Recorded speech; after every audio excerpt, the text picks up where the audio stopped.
Hey guys, welcome to another show.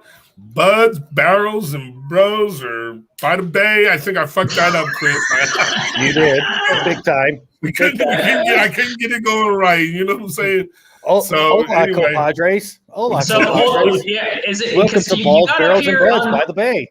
Yeah, he's got barrows though, like we're wheelbarrowing shit around the property or something right now. Barrows.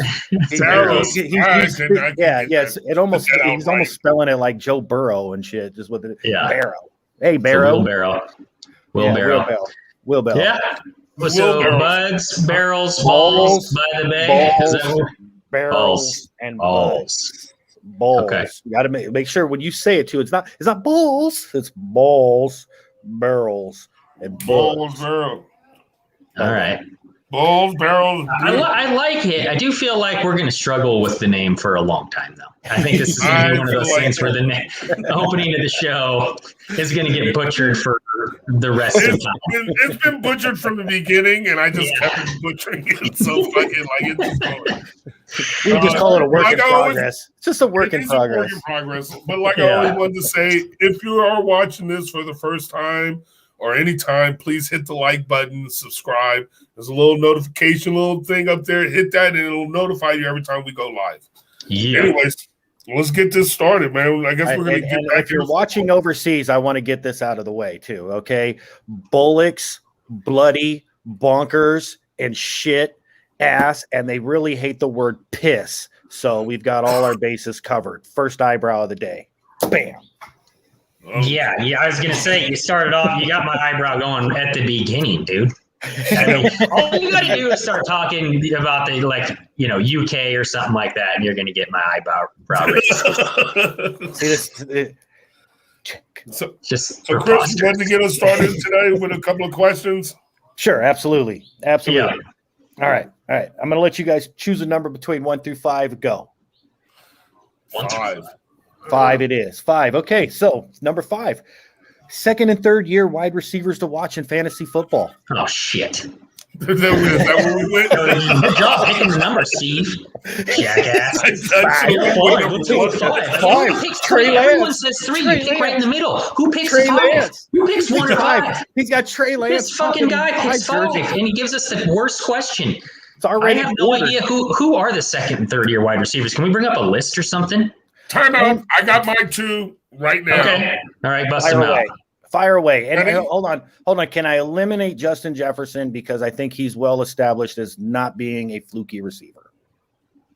Yeah, that's fine. I'm going to give you 2 that nobody's going to say except for me and Niner people. Debo Samuels and Brandon Ayuk. This is how we're starting the show today. Hold on, wait a minute. You know what I just thought of? What I just thought of with that is that scene in Starsky and Hutch when he goes, okay. It's the cheerometer. Okay. Brandon Ayuk and Debo Samuel. Oh, yeah, that's about what that felt like, bro. Yeah.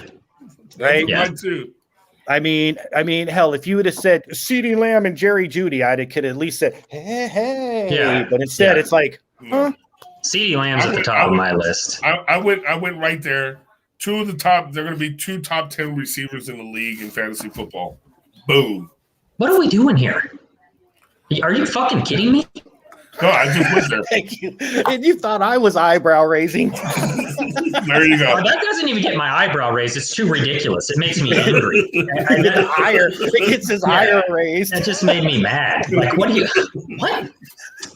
They're Those are my both 2. going to be top 10. So basically what you're telling me right now is the Niners are going to come out and be the greatest show on Turf Revisited.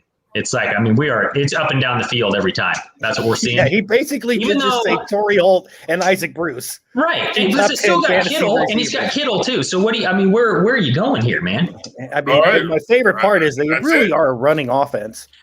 I was just going to say, yeah. But here's the thing. Those 2 wide receivers are going to get about 5 touches on running plays too. Steve, this is fantasy football, not your fantasy football. Hold on. I'm taking Brandon Ayuk and goddamn Debo Samuels. That's who I'm taking. Those are my guys. My guys. I like my guys. I actually think they're pretty good. I mean, I think they're good, but I don't know if they're fantasy football good, bro. Well, we'll see, right? I mean, all right. Well, that's a tough one, bro. That's a tough one. It is a tough one. I wasn't going to go and grab again. I mean, I get it. I could have went Claypool. I liked him from Pittsburgh. You know what I'm saying? And then tried to find another one that was out for their first year. I get it. I could have. Because I do like those guys too. But you know what? Fuck it. I'm going with my team, my guys. I get it. I think I have a lot. Yeah. You're going straight homer. I get it, right? I like my guys. Like I said, if you would have told me get off the Niners, do a different two players or hey. You already started. I could have did that, but I did my guys. How about? You wear that albatross around your neck, Steve. You wear that albatross. All right, that's yours to bear. That's going to stay with you all season. I'm writing that down right now. Okay, that's going to get mentioned. Where's the spiral binder when we really need it? First of all, don't forget I put the Niners into the playoffs to make a run. Yeah, you put them in the Super Bowl, then you backed off a little bit. Let's be realistic. We understand the level of delusion that you're engaged in, Steve. It's high. You're on some. It is high. Hey, can I ask you this, Steve? Can I ask you this? Between your two receivers, which ones do you think are actually rated the highest? Between the two, which one's rated the highest? I mean, I think Debo is better, but they probably rate Ayuk higher. Interesting. Well, I can tell you, Ayuk is averagely drafted higher. I get it. That's because Debo was hurt most of the year last year, and people go on last year's stats. All right, Keith, you got two young receivers that you want to actually throw out there that. Well, I mean, are we talking who we think has the biggest chance to really take it to the next level? Yeah, I think guys that are going to break into the top 10. Yeah, I like your boy to be able to do that. I like CD Lamb a lot, and I mean, I'm not being a homer here because I'm not even their fan anymore. It's just the dude's got burners, and if the offense is running right, I think that Ruggs could really blow the doors off the place because he can get over the top. If he continues to work on his game, he's as fast of a receiver as there is out there. And the stuff we talked about before, imagine, depending on what happens with the Raiders, imagine if you get like Rodgers there with them and a Julio or something, that dude could. Yeah, I mean, his yards per catch average will be at like 20 or something. It'll be crazy. Even without that, though, I still think he takes a jump. I think that he's gonna do some special things. So those are my two. Okay. Let me ask you this.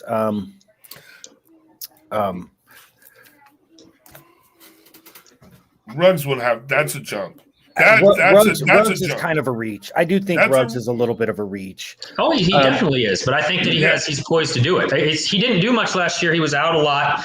And, they had Nelson Aguilar last year, and he developed a rapport with Carr. Aguilar's gone now, so they're going to have him be a guy who makes a jump this year. Do you consider Courtland Sutton a guy who can have a breakout season this year? Coming back from injury, going into his third year, had a pretty good rookie year. The offense is the passing offense, he's going to kind of be that guy. Plus, he's got Jerry Jeudy there to help alleviate some pressure. Do you think he could be one of those guys that breaks out? He could be. I don't like his situation, to be honest with you, and he doesn't excite me. It's not like it jumps off the page at me, but it wouldn't shock me. Yeah. Interesting. What about as I look through some of this list here, what about guys like T. Higgins? What do you think of him, especially now that Jamar Chase has just got drafted there? What happens to his fantasy value?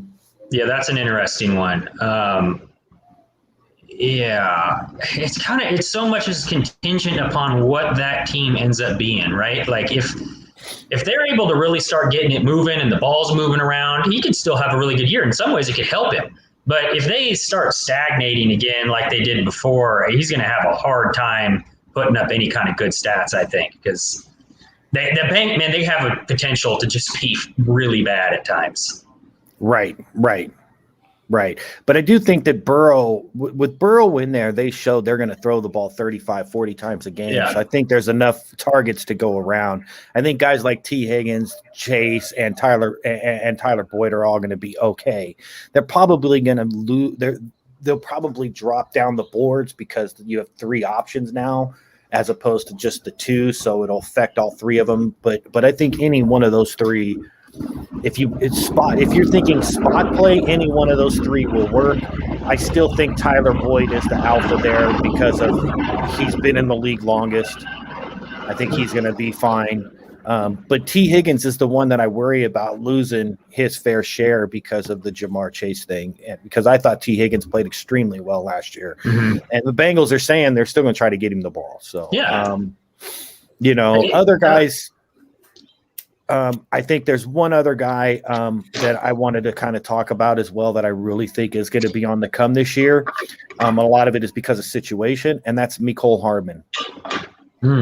I think that with Ruggs, just like you said, with Ruggs' speed, Hardman can take the top off as well. I mean, he's super fast, right? He's going to see a lot of one-on-one action, I think. He's going to take Sammy Watkins' spot. So exactly. He's gonna get a lot of play. I think that he is another guy that if you're looking for that mid to later round, receiver depth, that's a guy to not sleep on is Hardman. And what's funny is I'm looking at Fantasy Pro's rankings, right? Fantasy Pro rankings at number 59 is Henry Ruggs, at number 61 is Hardman. In between the 2 is a Sterling Shepard. Right before Ruggs was Beasley. Right after Hardman is Kirk. So that's the kind of receiver we're talking about. But the idea is like what we're thinking is forward thinking. These guys are going to project. Like of those 5 receivers, I would take a chance on probably Beasley and then Hardman because Beasley's going to get his catches, right? He's not going to put up massive stats. But, of those 5 guys, right? Beasley, Ruggs, Sterling Shepard, Mecole Hardman, and Christian Kirk. Mm-hmm. Okay, so my question for you guys: nobody's thinking of the 2 receivers in Pittsburgh, Johnson and Claypool. You don't like those guys? No, I like Claypool. I don't know, man. There's just like a lot of inconsistency there. I saw some flashes of real good stuff, and then some times where you're like, "The hell are you doing, man?" And I think the Najee Harris thing basically said everything we needed to know about what Pittsburgh's game plan going into this year needs to be, and it needs to go back to the Jerome Bettis bus era with Ben Roethlisberger, protect his ass from himself. I don't think they're going to be chucking the ball 30, 40, 50 times a game like they were when Big Ben was standing in the pocket tall. That's agree. Just me. Well, I mean, that makes sense because Connor was hurt most of the season. They got nothing out of their running game. Right. Nothing. So, I mean, you're going to get something, out of the running game more than you got last year. That's for sure. But I still think you're going to have Ben chucking the ball down the field. That's what he does. For their sake, I hope not. For the Steelers' sake, I hope not. And again, I think I think that the Steelers need to play. They need to go back to their identity of playing great defense and running the ball and letting Ben make plays when he needs to because he has 3 guys now who can. Right. Plus, didn't they draft that top tight end too? Did they draft Hunter Long or Freiermuth? I'm not sure. I'm not sure either. It wasn't in the first round. Just for the audience, I just want to mention 2 other names, actually 3 other names for the viewing audience to keep an eye on that I actually like later in the draft that I think guys were going to sleep on. Alan Lazard is one of them. Denzel Mims is another who I think whose targets are going to go way, way up, especially if he's healthy. And my really super kind of undercover dude that I like a lot is that dude Gabriel Davis up in Buffalo. That dude looks like he's a baller, and he's got Josh Allen. Mm-hmm. I agree with that last one. I really like the way he looks when he plays, bro. I'm like, that dude's a baller, bro. Yeah. I like him. So who are your 2 receivers, Chris? Dude, I just gave you like 7. Yeah. I asked you.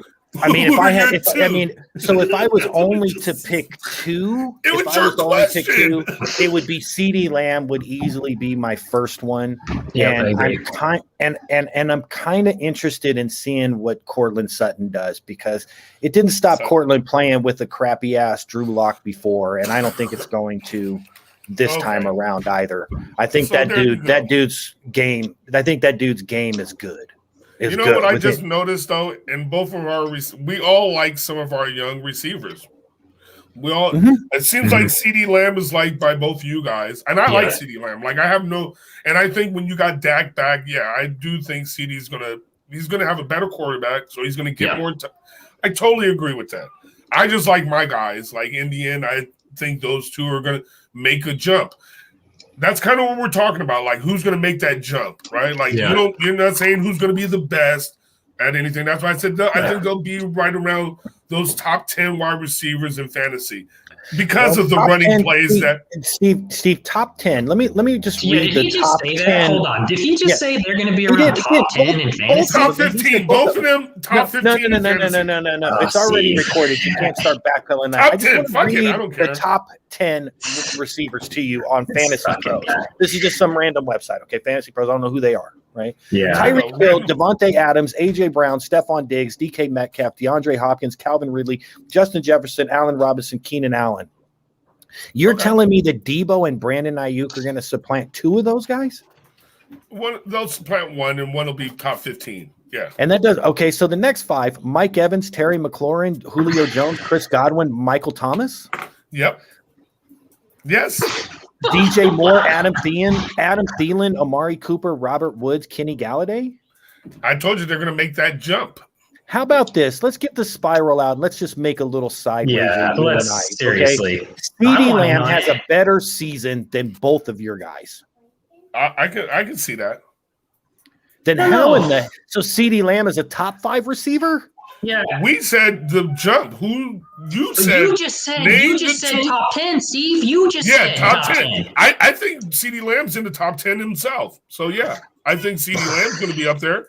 Are you taking into account situation here? Because you got to look at CeeDee Lamb. I like CeeDee Lamb, but he's still in a situation where the ball gets spread around a lot. There, he's got Amari Cooper. He's got some other good receivers there. So he's not going to get all the targets. He's not going to be the number one receiver, but he'll be in the top 10. Is what I'm saying. He ain't going to be a number one, but he'll be in the Amari top Cooper. 10. So let me get this straight. No, Amari's not going to be there. So CeeDee is the best receiver on that team. On your team, yes, I am. He leads the team in receptions and yards. He's the number one receiver. Okay, he will be next year. Okay, and your two guys are better than 20 plus starting receiving squads easily because you put them both in top 15. Well, Steve, the point I was getting to about situation. But the situation, they don't throw the ball that much either, so it just makes no sense. Situation is preposterous. His question was who's going to make the jump from second and third year wide receivers to watch. I threw that in for myself. That's what we're talking about right now. Is the top 10. You didn't have to do this to yourself. You opted to do the top 10 thing. Now you got to live with it. You made a decision. Live with your decision.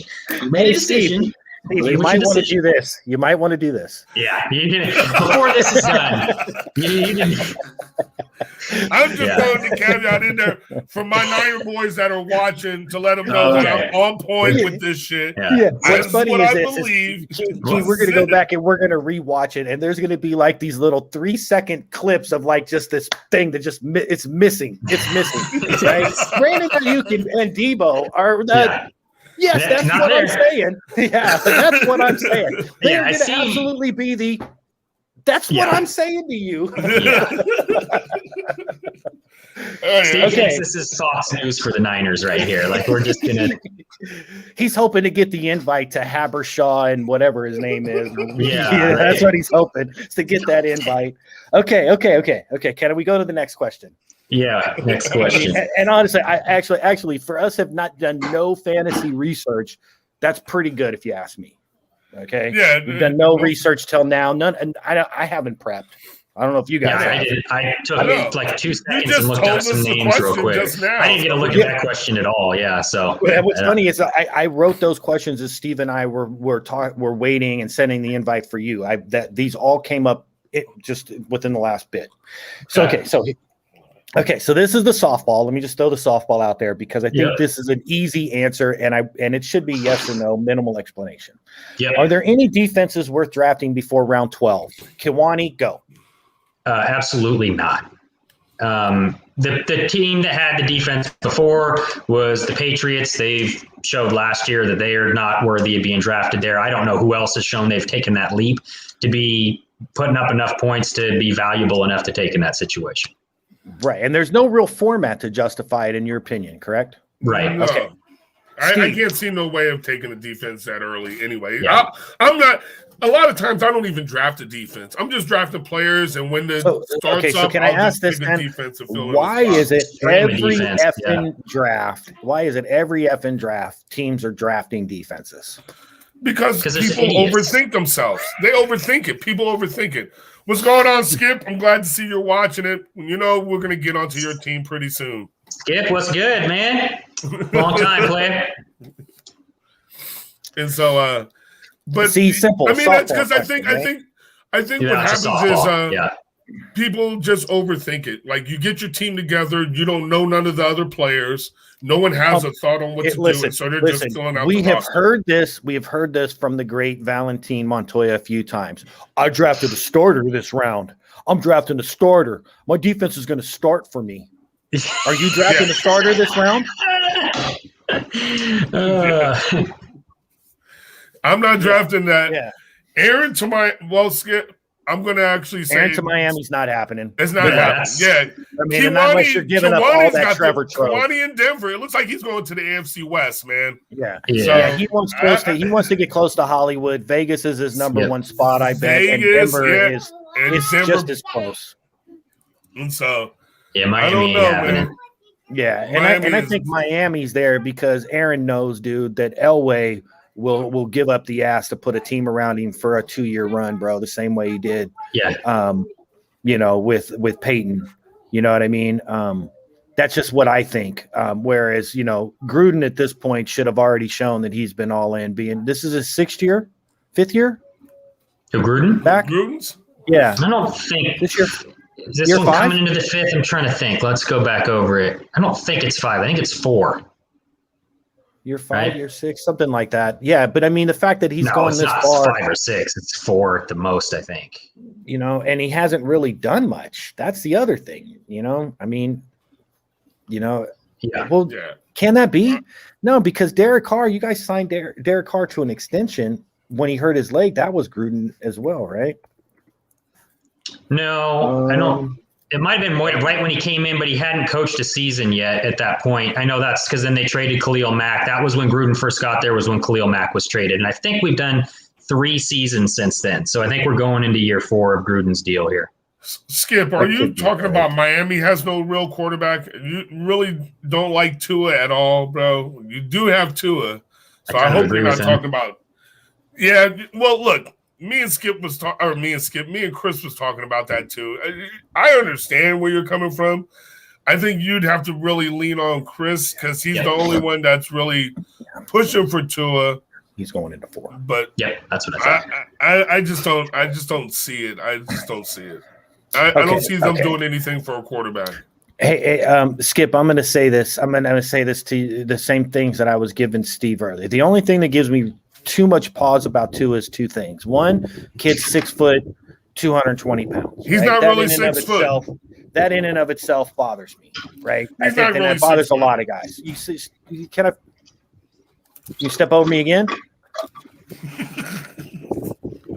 Secondly, the other problem is he's not aesthetically pleasing because he's left-handed. It looks awkward. So it's hard to get behind a quarterback that doesn't look good doing what he does. But there are a lot of positives to him. He's got an extremely quick release. He's extremely accurate. And this is now year 2 of being in that system with a team that seems committed to him. They brought a ton of weapons in for him. They're building around him. And you guys have a treasure trove of assets in the draft, in draft capital in and of itself.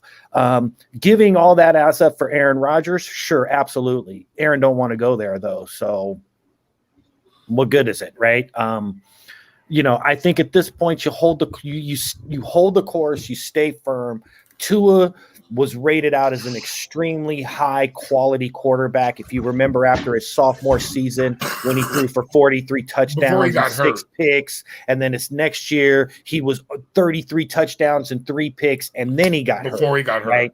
And so in his 20 plus games before that, right, kid had 100 touchdowns and 10 picks. You know what I mean? That's pretty fucking legit, dude. Right? There's not a lot of quarterbacks and a lot of college dudes that produce the way that dude did in a passing fashion as well. Right? All these Tebow lovers out there. Tebow. Yeah, bro. Tebow did not pass the ball, bro. He was jump passing it at the 1 yard line. Right? Tua's got game. I don't think he's a franchise guy, though. Like I said, I was dumbfounded when they took him 5th and let Herbert go. Herbert was, to me, the best quarterback in that draft, even over Burrow.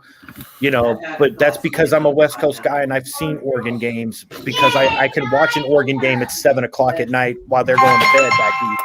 And they, in ESPN land, don't like to talk about it as much, right? It just highlights. You don't actually watch the kids play. Just like this year, to me, Trevor Lawrence is so much fucking better than the rest of these quarterbacks, and it's been that way, right? I mean, it's funny. Like, we keep saying this, and Herbert is. What if this dude goes out there and craps out? Are we going to blame it on Spurrier? Well, no, we're not going to blame it on Spurrier, because Spurrier is on a golf course somewhere outside of Gainesville, Florida, or maybe outside of South Carolina. Spurrier hasn't coached in football forever. And see, I think what Skip is saying is everything you're stating about Tua is right. Everything he did was before he got hurt.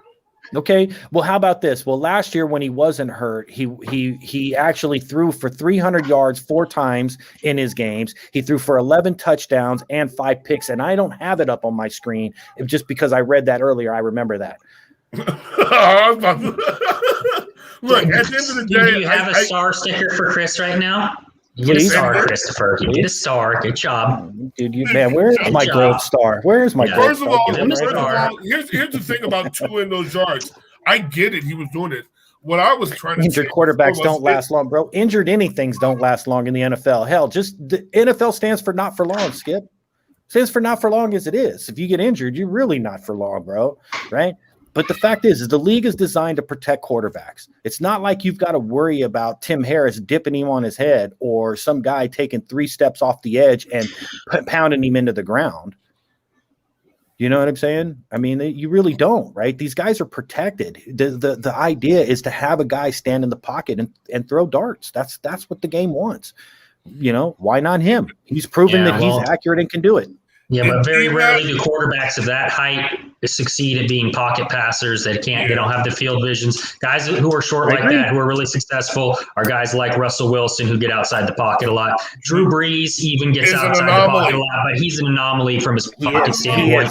The guy has eyeballs that stick out of his head up in the sky or something. It's crazy. Yeah, all around, right? Yeah, it's crazy. And I agree with this. I agree. I agree wholeheartedly with that he is the anomaly. You're right about that. Whereas the smaller guys like the Fran Tarkentons, the Doug Flutys, right? Yeah. They have always been mobile. Mm-hmm. Tua's not a statue, guys. He is somewhat mobile, bro. He's just not 4.4 fast. But shit, dude, quarterbacks who run 4.7, bro, that's pretty quick. Well, okay, but here's the thing I say about that, though, is that if you're of that size and you're not really quick and you're out there running around, you get outside the pocket, you talk about the NFL protects players. Well, once you get outside the pocket, a lot of those protections evaporate and you're going to get leveled. And we talked about him being injury prone already. That's problematic. When I watch him, he don't pass the eye test to me. I don't think that he's a long-term viable NFL quarterback. And that's why you have fans. That argument I can't go against. The same thing. The eye test. If you say base it off of the eye test, yeah, I can't argue it. But I could tell you everything leading up to this moment says you've got to at least give him a chance, even if you did bench him in the middle of the game. A lot of rookie quarterbacks get benched. Well, it was really my reasoning for saying maybe they put him in. I'm answering Skip's. I know that's no, and that's what I'm saying. Like that was the problem. They put him in too early. That's what I'm saying. Like, of course he's going to get benched. You had a quarterback playing well, Herbert, and then you put him in, and then he's playing like crap. You want to put the whole team. Everyone's clamoring, why the fuck is he playing? And you pull out the guy that's playing well. Okay, but Steve, what do you think would change from this if you waited till next year to put him in there? I think you're just delaying the inevitable. It's not like he's going to become a different dude next year. Hold on. My favorite part about this is you see the game speed, you learn more, man. My favorite part about this argument was we were having this off air beforehand, and Steve tried to say that too. They were playing well. Bro, they went 0-2, won a game. Lost their third game. So at one point they were 1-3 with him. Then they won 2 games, came out of the bye and gave Tua the job. And he got benched because he was having a bad game, bro. They won 10 games last year, dude. They were 3-3 when he got benched, and they ended up 10-6. How bad did Tua play? Bad enough to get benched in the middle of the game. He went 7-3, bro. He went 7-3 as a starter. Bad. It didn't look good, bro. We watched the games. It didn't look good. Yeah. What not enough highlights on ESPN? Bro, he went 7-3. Would you have taken 7-3 from your backup quarterback last year? Would you have taken 7-3 from Jimmy G last year? Yeah, bro, exactly. Who gives a fuck how it looks? That's 7-3. Same. Yeah, it didn't look good, bro. I'm I'm done with. I don't think Tua is the guy. I'm with Key. He didn't pass the eye test for me. All that, but I do agree with all the shit he's done in college. You give him a chance. Can it be done? I mean, I guess. Why he doesn't pass the eye test to you? You might as well fucking cut him. I mean, personally, he didn't pass the eye test as a franchise quarterback. So then, why give him a chance? You might as well move on. Right, that's the thing, right? If it was me, I wouldn't have got him. So if it's a quarterback that either he's your guy or he's not, right? You playing in the middle ain't fucking helping nobody. You trying to sit there and play that Jimmy G is your guy at least this year, that ain't helping nobody. It certainly ain't helping Debo and by Ayuk getting the fucking top 10 status. That's for damn sure. Let's circle that all the way back around. Yeah, that's right. That's right. So can we move on to the next? Here. Let's move on. We've talked enough Dolphins. I think we're all basically in agreement on that. He doesn't pass the eye test, but you want to give him a chance. You spent a high pick on him. He's going to get every chance to succeed. So that's what the situation is. Yeah. And I think he's got team around him. He's going to win football games, bro. That's what I think. And I think Brian Flores is a good-ass coach. That's just me. All right, so, okay. Do you guys want the super hard one or the – then you know what? Let's do what everybody knows and talks about, okay? Running backs, okay? All right. I need your top 5 running backs not named CMC or King Henry. Okay. Who goes first? Steve, I'm going to you first. I'm going to go Barkley, Saquon. Mm-hmm. 1. It's like Dylon or something. Dylon. I know, right? Saquon. I'm taking Saquon. I'm taking Barkley. I'm taking Saquon Barkley. Yeah. I'm taking Barkley, Saquon. I'm going to take the running back for the Giants. And that giant running back, with those big quads. Come on, bro. Okay, that's 1. I said top 5. You got 4 more. Did you not hear that part of the question? Or I can go if you want, Steve. I got 5. Oh, I didn't know if we were just doing my 5 or everybody picks one and we just all pick one. No, you're 5. It's not some draft. It's just give us your top 5, not named.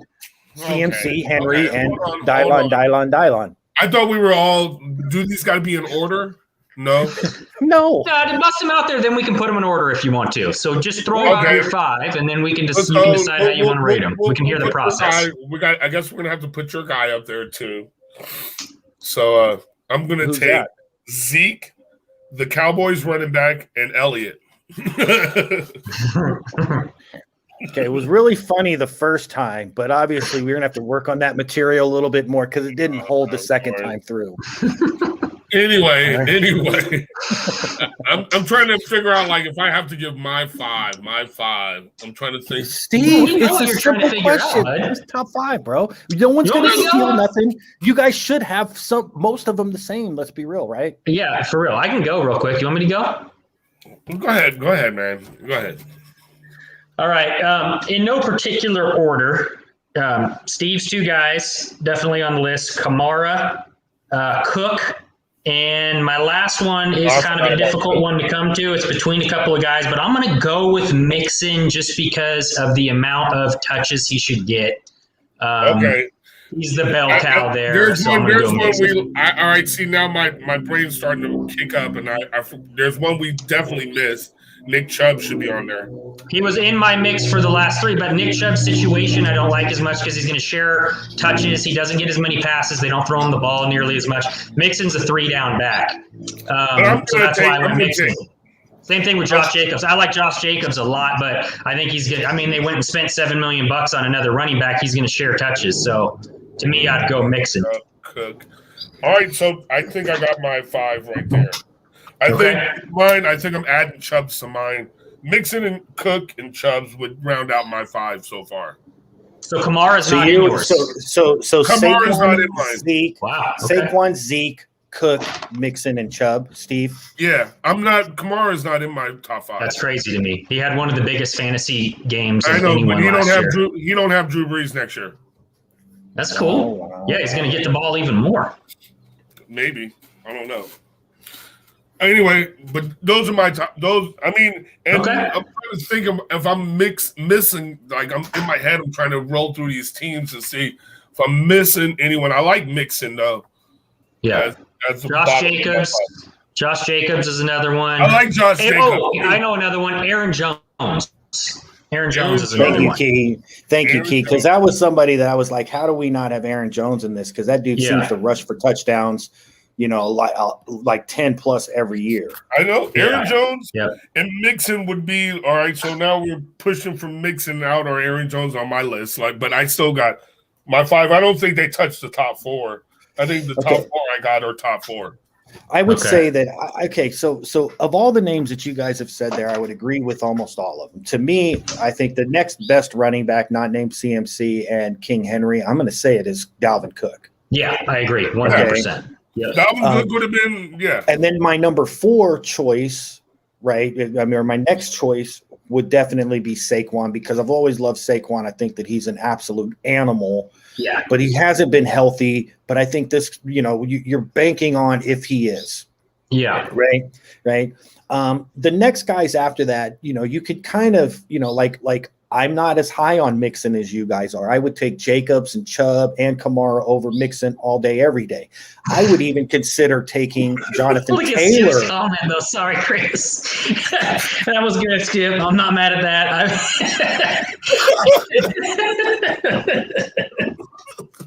Zeke's kind of on there just from name recognition. Like, you just kind of have to add him, right? But, yeah, you're right. Last season, he wasn't that impressive. At times, the backup looked better than him. So, yeah.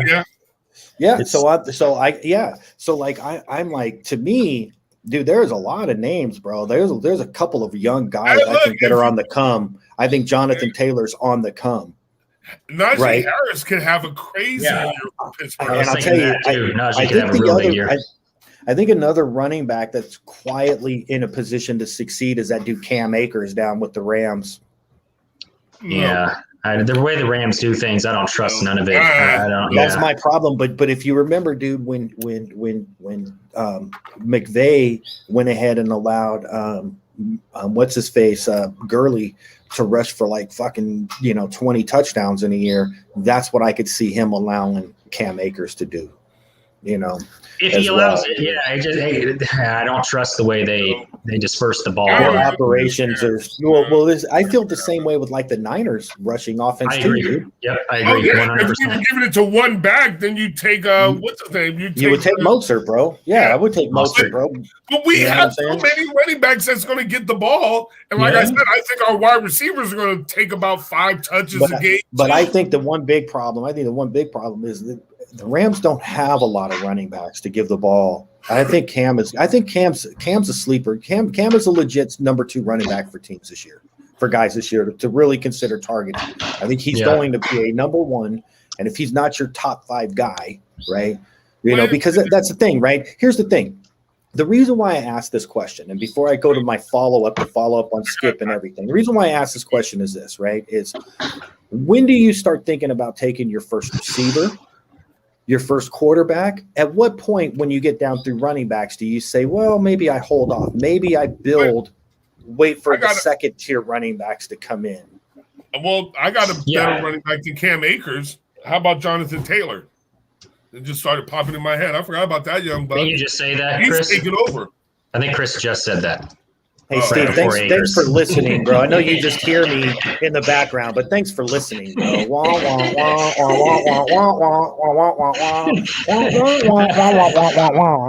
Look, see? I'm not the only one that missed it. See? Motherfucker, bro. Okay, so can I just go ahead while he was researching? Hold on, let me hit on what you just said real quick, Chris, because I think that's an important factor in fantasy football. I've won a lot of fantasy football titles, and a huge part of it is because of the way that I draft, and I think a lot of people don't draft this way. And it's strictly value-based, and it's based upon the discrepancy of player that I have from where I'm picking to the next guy. So when you ask, when do I switch down to that? Running back is very unique because there's not that many bell cows out there anymore. So once you get past those guys, and it's a matter of who we're going to include in there, right? Because we went over situation in that. I think there's probably only like 3 or 4 running backs that are real bell cows. Maybe 5 that are real bell cows, where you take the running back for sure, and then you can start looking at value at other positions. And that's just because of the discrepancy of the drop off from those 5 to then the rest of those guys. So to me, it's like probably around 5, and then you could, who's the top receiver? How big of a discrepancy is there between the top receiver and the number 2, 3, 4 guy as you start valuing that? Because to me, one area that I've drafted and a lot of people wait a long time on is tight end, because to me, you have like 3 or 4 tight ends at the top, and then there's a huge shift. So if you get one of those guys, you got an advantage on that square in your matchup each week. You've got a big advantage. You're going to get points on them. Yeah, and a lot of people don't draft like that. Yeah, and as much as what sucks about it is tight end mentality. You have to. It's either great or late, right? Because you trying to take those guys in the middle you're wasting opportunities to snatch a Cam Akers last year, you know what I'm saying, or getting a Kareem Hunt, kind of thing, because you're worried about taking the Hayden Hursts of the world and shit. You know what I mean? If you don't get one of the 3, maybe 4 best tight ends, you might as well just say, fuck it, I'm streaming tight ends, because they're like defenses at this point. None of these dudes are, you know what I'm saying? It's just right. That's why I asked the quarterback stack. And it's funny that Steve brought up the Tanyan Rodgers situation, dude, is that's what I ended up playing last year. I was like, dude, I got no chance. There's only 3 tight ends worth having. Let me just stack this dude. Let me just stack it. And it worked a handful of times. You know what I'm saying? So, I agree with that philosophy. Though, the problem is you got the quarterback there that's rushing for 1,000 yards a year. So it eats into the touchdowns. And he's a good player, but it's just he gets his touchdown carries poached from him. He gets regular carries poached from him. You're battling with the QB who starts with the ball in his hands every play. And a lot of the time they're running that option out there, and Lamar likes to keep the ball. So let me throw this up there. Skip, do you consider J.K. Dobbins a top 10 running back this year?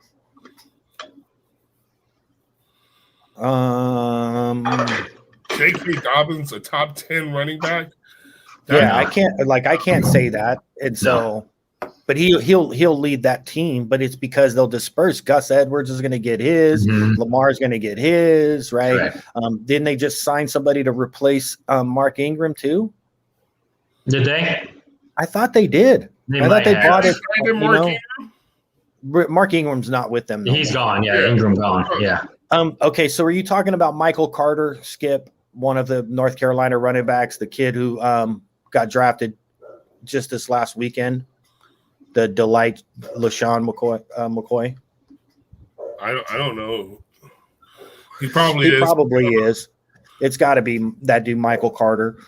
I mean, bro, to ask any rookie running back to come in and ball out, dude, it's hard to do. Because of the pounding, the beating, the attrition of the NFL game comparative to what they've been facing all the way up until that point. You know what I mean? That's a tough thing to do unless you put them in the absolute right situation, like a Najee Harris going to Pittsburgh. It's the perfect situation for him to go and still be a 1,200-yard rookie running back, right? I don't think a lot of these other running backs are going to come out and stomp the yard and, put up 1,300 yards. I didn't see that in any of these running backs in this class outside of the perfect situation of Najee going to Pittsburgh. Yeah. Travis Etienne is not rushing for 1,000 yards. Michael Carter's not rushing for 1,000 yards this year. I don't think any of these rookie running backs that they brought in has made me think, hell yeah, that I'm spending me a top 20 fantasy football pick on that rookie. Right. You know what I mean? Yeah. It's not doing it. So can I give you guys my follow-up though? Okay. Yeah. So since he was brought up and Skip, I can respect it. You said he ain't shit. I get it. What does Zeke do? You guys have all watched the videos of him fucking running around the trash cans, the in and out, the little fucking spark over the hurdles. You know what I'm saying, right? I still put Zeke at the top 5 as Dak is there. Well, we wrote that down. It may not be a spiral, but I did write your top 5 down for you, Stevie, because just to hold you to it. I mean, Well, I think I like Barkley, Chubb, Cook, Mixon, Zeke. I mean, in no order, but those 5, I think those are my 5. You got Chubb over Kamara. That's crazy to me. All right. Yeah, I think losing Drew Brees is going to be big on that team. That team's going to free fall, I think. I think Sean Payton is a good enough coach to know how to continue to find success with the players that he has. And I think that, quite honestly, Jameson's arm is way better than Drew Brees at this stage of the career. And they're going to be able to threaten certain parts of the field that they weren't before. If Jameis's decision-making gets up to snuff and Sean can withstand it, there's not going to be a huge offensive drop-off because of Sean Payton's scheme ability and guys like Kamara and Thomas. I mean, bro, those dudes are badass, bro. Let's think about that. You know what I mean? Go ahead, Steve. I'm going to say, are we really going to draft these guys high in, say, fantasy football? Really? You trust one of the hell? I mean, I'll draft Thomas, but he's not going to be like my first round wide receiver like when Drew Brees is there. No, yeah, he takes a hit for sure. But I think they're going to have a good offense. I think that the issue that New Orleans will have is Peyton's patience with Jameis. Is he going to stick with Jameis? Because Jameis is definitely the dude who's going to move the ball with him, but he's also going to make Peyton want to pull his fucking hair out. And he may not have the tolerance to deal with it. He might pull him and start trying to do some crazy shit, in which point then their offense would get hurt. But if Jameis is out there playing quarterback, from a fantasy perspective, all those dudes are viable, I think. Yeah. I mean, you guys don't think that Jameson can put up the same numbers that Drew Brees put up last year? No, I think he could. Drew Brees did not have a good season last year. Last year's season. Yeah. Last year's season, yes. Yeah. Yeah, right. Okay. So, and you don't think that the one guy that Sean Payton knows that he's going to be able to rely upon is going to be a dude like Alvin Kamara? Right. That he's going to actually lean on him to a sense? Right. That he's going to lean on the Michael Thomases of the world? Right. I think the fact that Drew Brees is gone in a lot of ways to me does make their particular values go up. This is where I agree with Kiwani, is because Sean Payton has to use his weapons, and that's his weapons by far, right? You're going to scheme to get ball, Now that doesn't mean that he's going to lead the league in carries, but he didn't last year. They're going to get, Murray his carries as well. But the thing is that's a coaching thing. Sean is really good from a scheme perspective of finding the way ways to use his guys' best talents. Kamara is better when he gets the ball in space, and that's what Sean's going to do with him is get him the ball in space. It's going to be a lot of, screen passes, dump offs out to the outside. Kamara's going to, and if you're playing in a PPR league, yeah, you love to have Kamara, man. He's going to get a lot of that kind of stuff. My thing with Kamara is I'm not saying out of the top 10 of running backs or nothing like that. I'm just saying those 5 ahead of him have how about upside. this? I have a dilemma to make. I have what about Kamara, Jacobs, and Akers. Good running back Kamara, Jacobs, and Akers. That dude balled out for the Jaguars. Would you say Kamara, Jacobs, and Akers? Who do I take out of those 3? I don't even hesitate. It's Kamara. In my keeper leagues, right? And I have Aaron Rodgers, right? In the keeper league, those are the 4 that are obviously in main consideration. Yeah, I take Kamara. I don't even think about it. It's an instantaneous decision. Jacobs I like a lot, but the situation I don't love.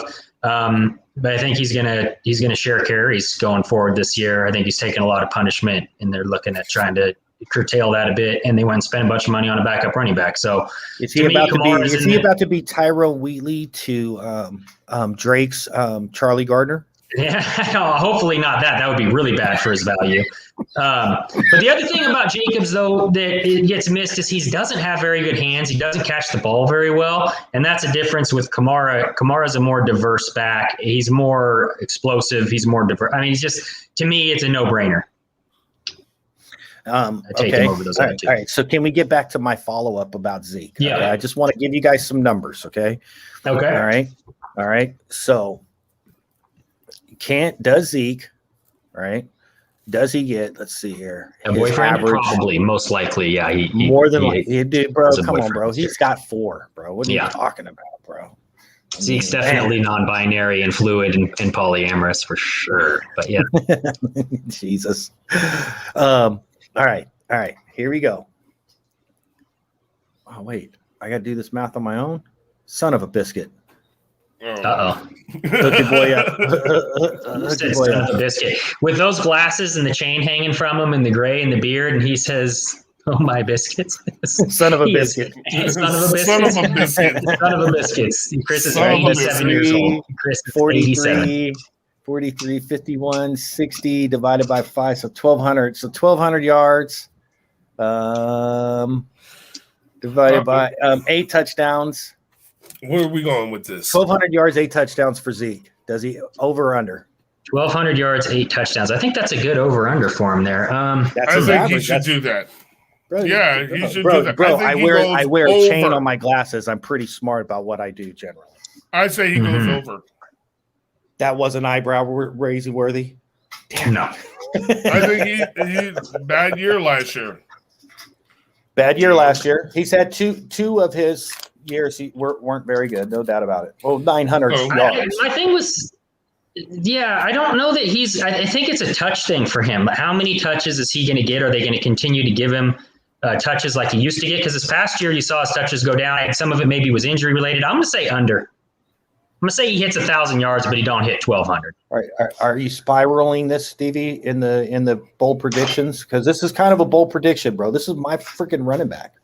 Yeah. Right. I mean, if we were talking about your little bitch ass number 5 quarterback and shit, you'd be sitting there like writing shit down left and right. I'm holding it up. I bet you just quoted that, didn't you? Bitch, I'm quoting this. You call him a bitch ass quarterback. Yeah. Saw that. I heard that. Yeah. See, that'll perk you up, huh? I'm gonna say this. Are you writing it down? If he's said under 1,200, under 8. He said under 1,000. No, I said he'll get 1,000, not 1,200, though. I think he barely gets 1,000. Yeah, under 1,200 and under 12 and 8. Under 12. Steve, what's your prediction? Over. On both? Yep, on both. You think he gets less than 6 touchdowns too, Key? No, I was just going on the yards. On the touchdowns, I think that's like almost exactly right. I would say you take green. You would go to the roulette table and throw down on the green. I'm going over on both. I say he could get 10 touchdowns. I'll go over on the touchdowns. I'm going over on both. Very slightly over. I think under on yards, over on touchdowns. I think again, obviously, are you adding all that extra game in projections. there too? Don't forget it's 17 games this year. We got Oh, another that's game. true. That's true, Oh, man. wait. Okay, you know what? That. Then okay, Steve, thank you for that. Let me adjust that. Let's make a quick adjustment. If you say So, 13, no, it's we might 60, have it's to got to be over, yeah. But if we're going to adjust this, 63 divided by 71,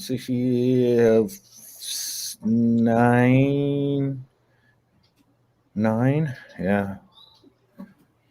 So about 95 yards. So add another nice. So yeah, 1,300, bro. 1,300 yards. 1,300. Yep. Yeah, and I would say, you know what's so funny?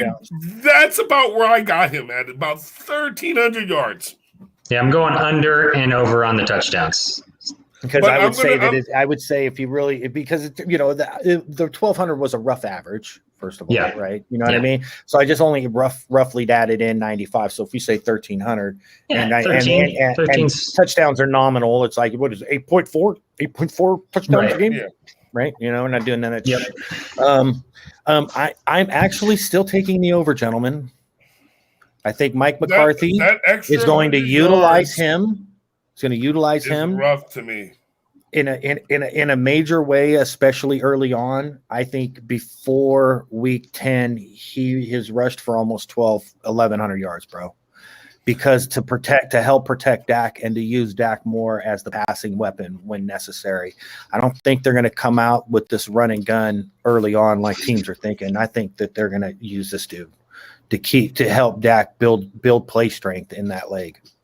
What's your backup running back's name again? Is it Tony Pollard? Tony Pollard. You're not worried about Pollard poaching from him? Because Pollard looked better than him a lot of the time last year, I thought. I think that Pollard, well, he did because of who he was also, the thing is this, right? They super stacked the line against Zeke. And they were able to get Pollard in space more. And I think down and distance played a lot into those roles for Pollard to look as good as he did. He is far more vertically explosive than Zeke, right? Mm-hmm. But he's the thing is, I've said this, right? As a Cowboy fan, I've personally thought that Tony Pollard should be our fucking slot receiver. He should be our fourth receiver. You know what I mean? I really do. Okay. But that's just me. I think that dude is super, right there. That's it. I think that dude is super. That dude is a super talent. I really believe he's kind of a super talent. I don't think they've actually used him right.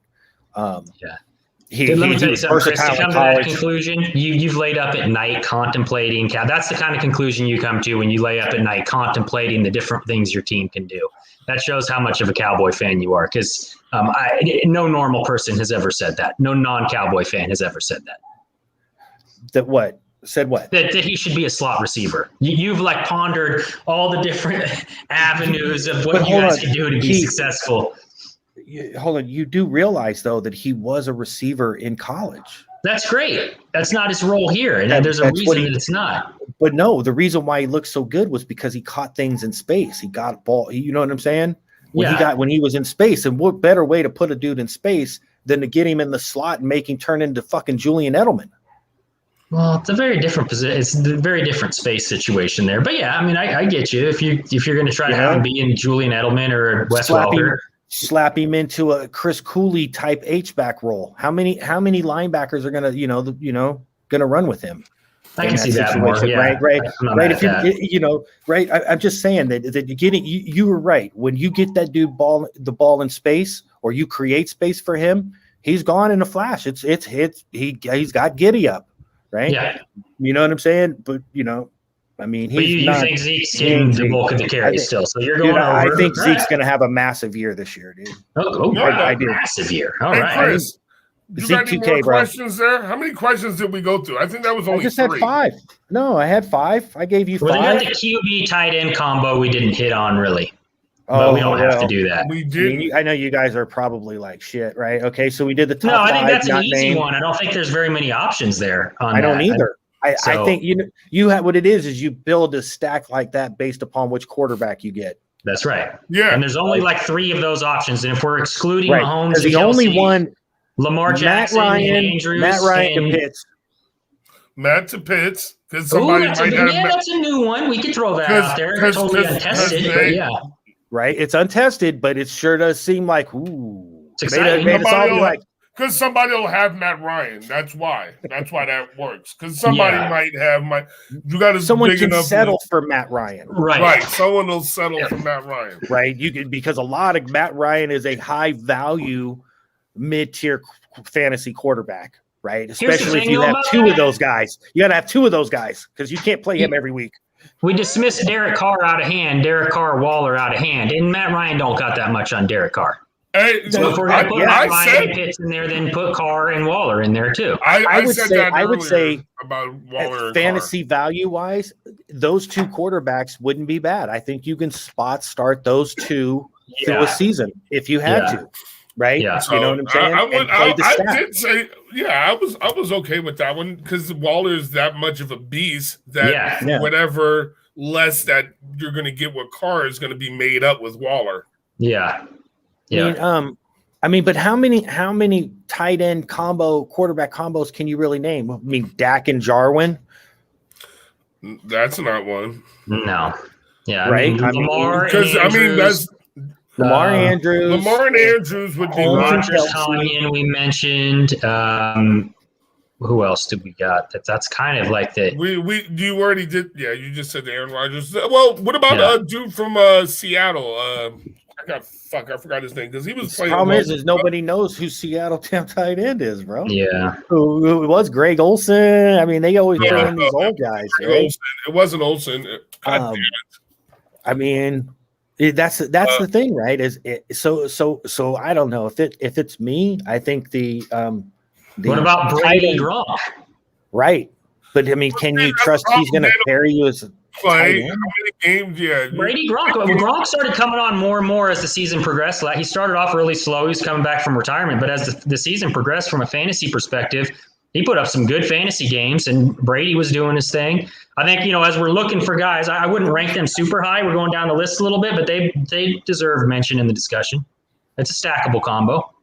That's kind of true. Yeah, that is a stackable combo. Let me ask this. So there's another I think 1-2 though, right? That just happened is it was Cam Newton's guy he just got, Hunter Henry. Yeah, don't care. Hunter Henry. I mean, you don't think that look at what they did in with Brady and Gronk and everything, how Belichick loves running his tight ends. You know what I mean? Yeah. I mean, he went out and signed two top tight ends.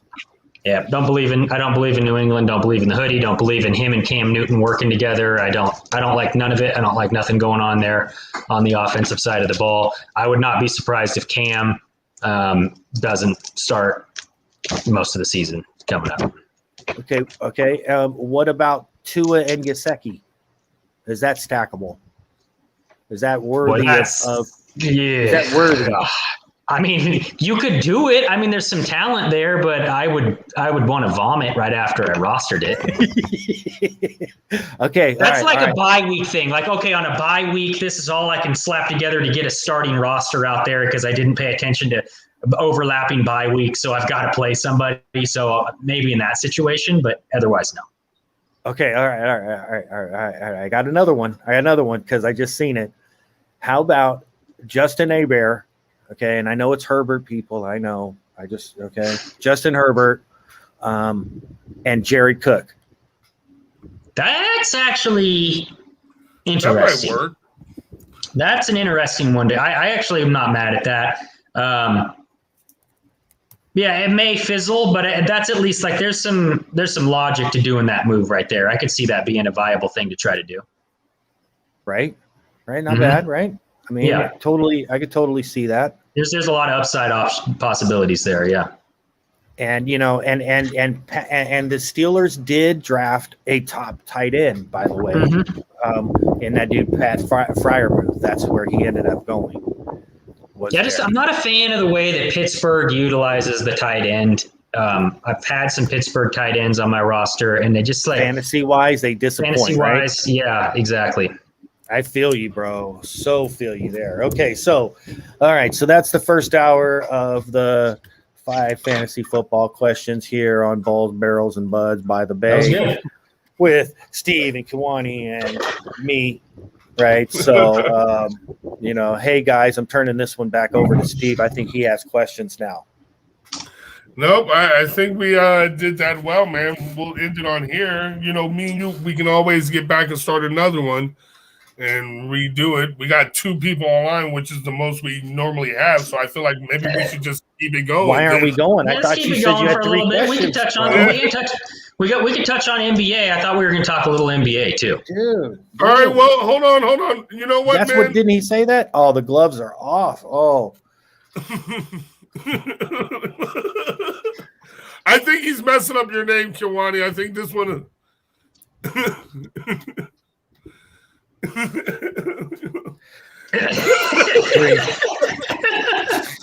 He couldn't catch them all the time either, though.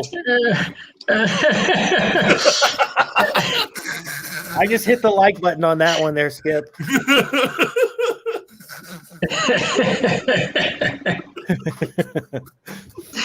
I would subscribe to that guy's fucking channel. That's for sure.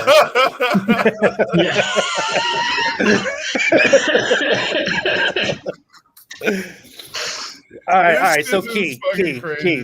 Hold on. Go ahead. Since you ain't ready, bro. And since you ain't ready, You know what? I'm gonna roll Get your. I'm gonna get to the buds part of the damn show. Here you go. So, did you watch that Kayla Harrison? Oh, the Jake Paul snatching Floyd's hat. Oh, now he's excited. Now the brain is working over there. Are we going to really talk about that? Are we really going to talk about the Jake Paul Floyd thing?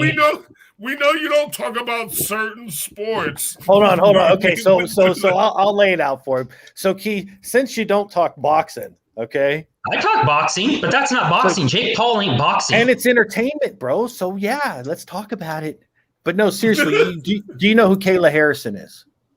Kayla Harrison. Oh, yeah. Actually, I think I do. She's a sister of who's been fucking NBA players. Isn't that what it is? No. Okay. It was almost a different story. Okay, what is it then? I'm almost might be more interested in your story.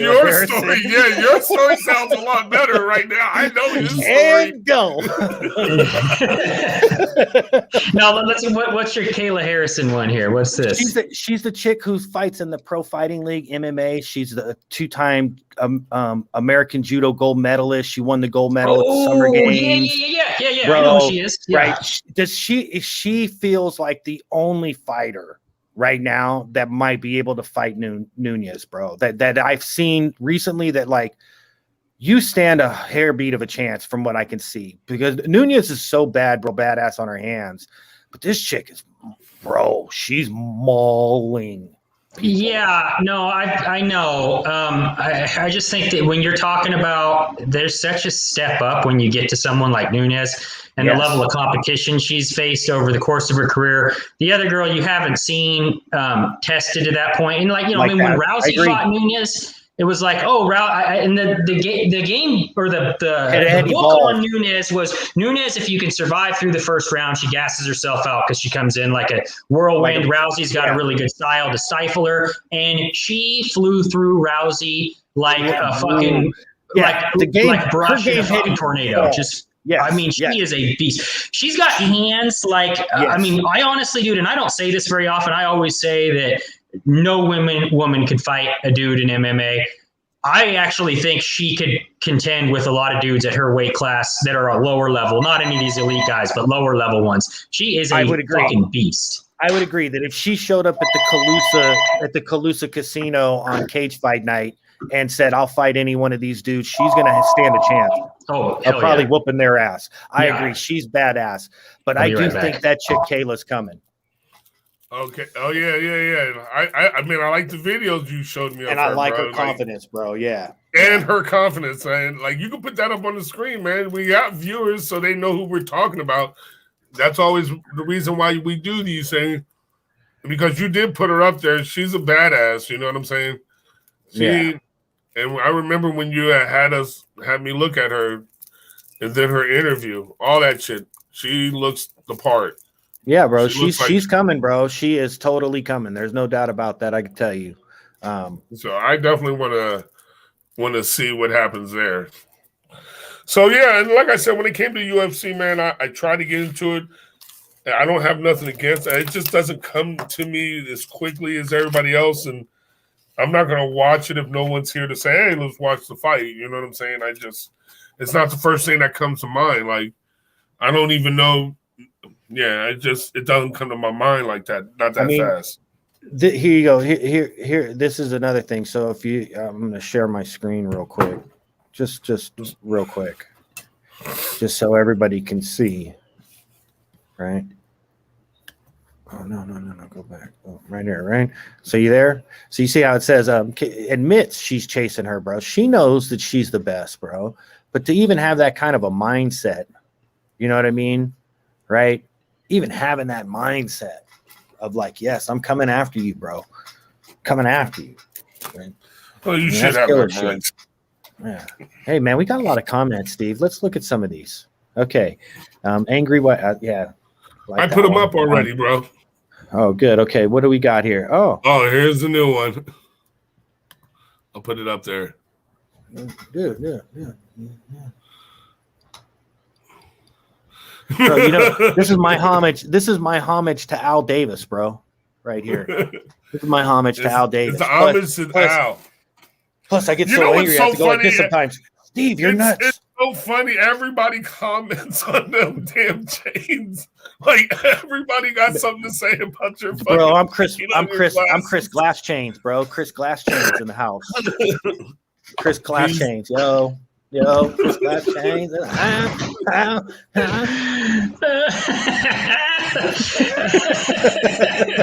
Yeah, Chris, them glasses they're the topic of conversation every time we get someone else on here. Oh, yeah. I can't help it, bro.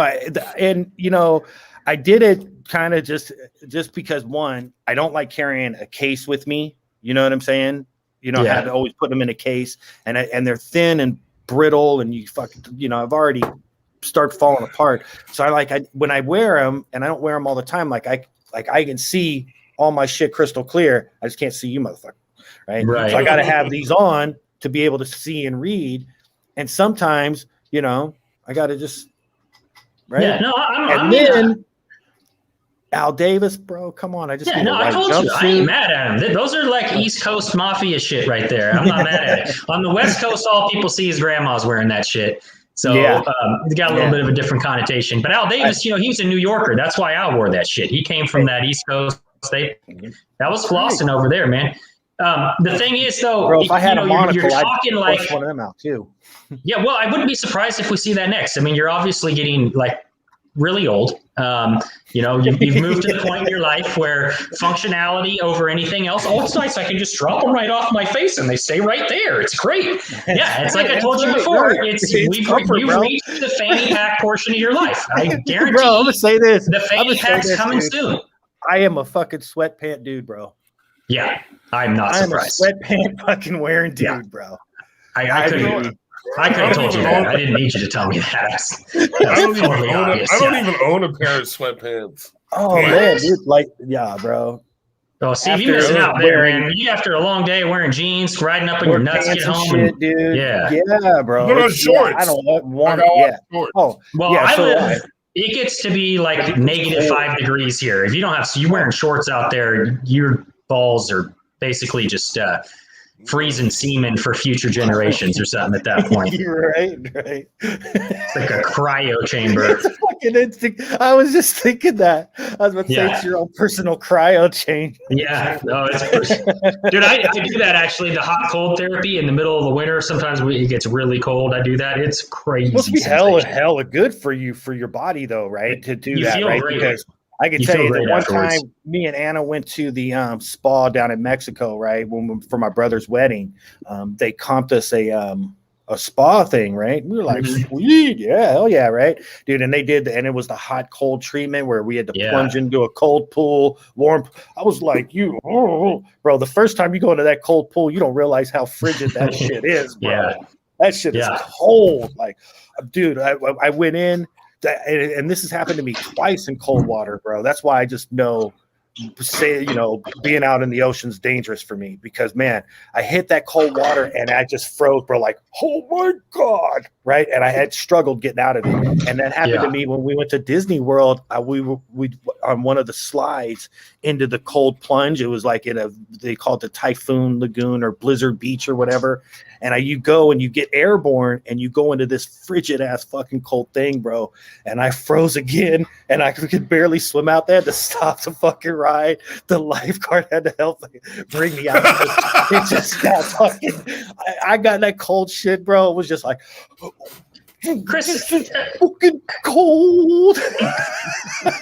I'm gonna stifle my urge to call you a bitch right now, because you're talking about cold water at Disneyland. Like, they're risking. I guarantee that shit was like 50-something degrees at the coldest, right? Like at the cold. Come up here.